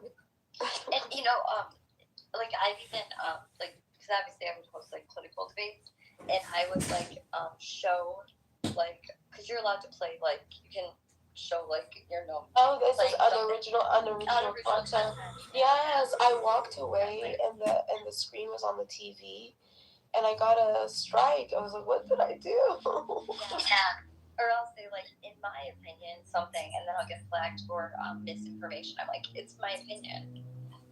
Wow. Yeah, very stupid. Well, I'm glad that I'm not being a grifter like all these other stupid people. There's a lot of them. Would you know what Section 230 is? I'm sorry? Have you ever heard of the term Section 230? Is that when you get hospitalized? No, that's a 5150. A 230, the Section 230. I just in my defense, when I went to California, I did not get 5150 because 5150 is a California term. But I did not get 5150. Well, That is the only state. That is the only state. No, I'm just kidding. I haven't been to Princess, people are saying you got arrested recently. Oh, really? Yeah. And it's so hard. Jacob is saying that. Oh my god, he's so funny. He's not funny. He is. No, he's funny because he's saying that. Oh yeah, no, he's a creep, and yeah. I know he was blocked. I unblocked him. Same. But I'll block him again. Yeah, he's going around telling everyone that. Now, Section 230 is that platforms can't be held legally liable for the content that appears on their platforms, supposedly. Is it federal? Well, I asked Greg to create 10 hypothetical legal theories on why I can sue Mark Zuckerberg and Facebook for violating my freedom of speech and impeding a public interest in a registered mayoral candidate because my Instagram account was deleted. And that was many, many years of work, 1,500 posts, lots of research, lots of artistic work that went into a lot of the creatives. So when they censor a political candidate, particularly a U.S. military veteran, an Army intelligence officer, when Zuckerberg can stop, credible people from voicing dissent, we do have a liberal, progressive, Democrat industrial complex because if little old John Kitover can't run for mayor, but the entire month of June, the trans movement and communism can get shoved down my fucking throat, well, eventually we're going to have a conflict of interest. Hello? I'm sorry. I've become a girl again, and I zone out when people talk about topics that aren't just fun. So, cool.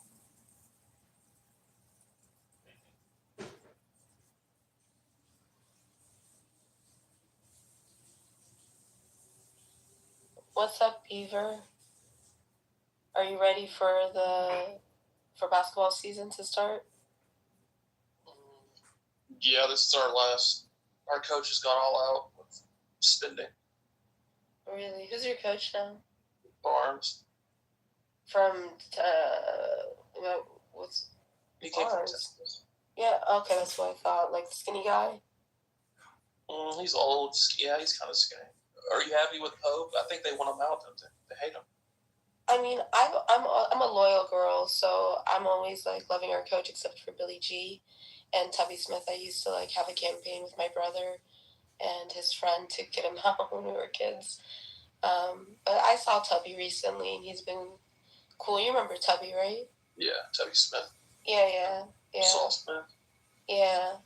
But I miss Coach Cal. Like, I can't believe Tyson Chicken took him out.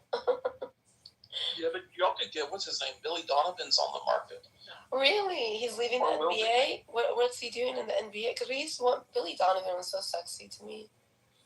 Really? With that receding hairline, you still like It's not receding. It's a what's it called? What are they called? Yeah. He still has it. But yeah, he was so sexy to me when he was at Florida. I don't know how he looks like now. Where is he? Thunder?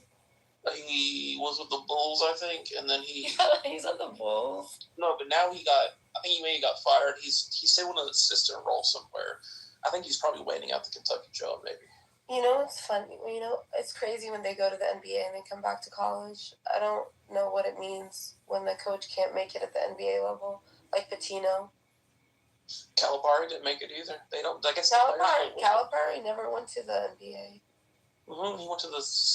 Let me check. No, that's Pitino, buddy. Well, I think they both did. Honestly. No, I'll bet you. How much you want to bet? I'll put money on it. Oh, it was the Nets, not the. Oh, I knew for sure he didn't go to the Celtics, but he went to the Brooklyn Nets. He didn't. Yeah, for 3 years. Really? Before Kentucky? Yeah, he was at UMass. Then he went to the Nets. Then he went to Memphis. Then he went to Kentucky. Then he's at Arkansas. I know too much about sports. It's not good. No, I just miss Coach Cal. Okay, to answer your question about Pope, I haven't been paying attention to basketball as much as I love. But did you watch? Have I talked to you since the tournament? No, I don't think so. Oh my God! Did you see what happened when we got? I was recording when it happened. We hit a 3, and I think we went into overtime, and we shouldn't have hit it. Yes, I remember. Yeah, I remember. Oh my God, that was it was pure bliss. I think I recorded it and posted it on my social media, but I deactivated it. But I hope Pope stays just because, you know, he's one of us, you know. God bless the Mormons. Yeah, but if you hold on to a coach just because they're a former player, it never works out. I mean, you can do better than Mark Pope. You're like the number 1 job, or you used to be anyway. You could probably get anybody. Yeah, I mean, if we get Coach, I just hate that we pushed out Coach Cal, but it is what it is. Oh, he really wasn't that good of a coach. He was a great recruiter, decent coach. I'll take Billy Donovan. If you get Billy Donovan, you guys are set. I guess NBA players don't listen. In college, you can pretty much, well, now I don't know if since they get paid, but in college, you used to be able to own the player. You could bitch them out, tell them it's my way or the highway. In the NBA, you can't do it. I mean, I hadn't watched the Knicks, like, a shout out to them winning, but or the playoffs in general. Like, I barely watched anything. But NBA style basketball is not the same as like college basketball. Do you remember the Pitino press? Like, imagine them pressing long, like full court in the NBA. I've never seen that. They won't. They don't. No, there's no way they would ever go for that. Yeah, so I just think it's a different style. They're just more talented. They're not as hardworking. The thing that I do like about Mark Pope is he brought our white boy era back. Like the Travis Fords, the Scott Pagets. Good luck winning with white boys. What do you mean? That's how we won in the 90s. No, you had Mashburn and Mercer. Yeah, but we had, like I said, Travis Ford, 1994 probably. Scott Padgett, probably 9017. Yeah, We you didn't can have win one too. 94, but like I'm saying, we had like the eras of just pure bliss and magic. But you had the dude. You had Delk and McCarty and Rutger Gross. You had all these black dudes. But we always had our token white boys. You did. That is true. You had a few white boys out there. Like, what white boys did we have with Calipari? His son. I'm just kidding. Like, we didn't have any white boys. You had Patrick Spark. No, he wasn't. Yeah, you didn't really have anybody with him. That's true. We had Joe Hero. Not Joe Hero. Sorry, I love you, Rap Hero. Tyler Hero. Joe Hero's a club. Yeah, I was looking at I watch it.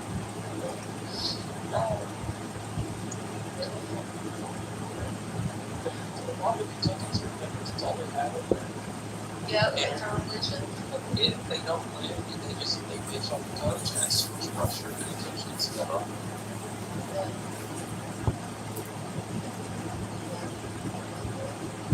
I literally been supposed to be up there Pennsylvania for the first season every season. I used to set up the games. I used to set up the coach.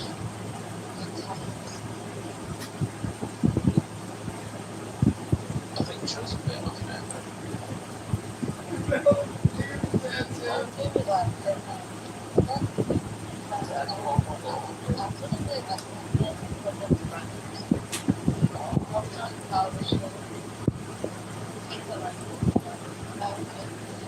Watch college football.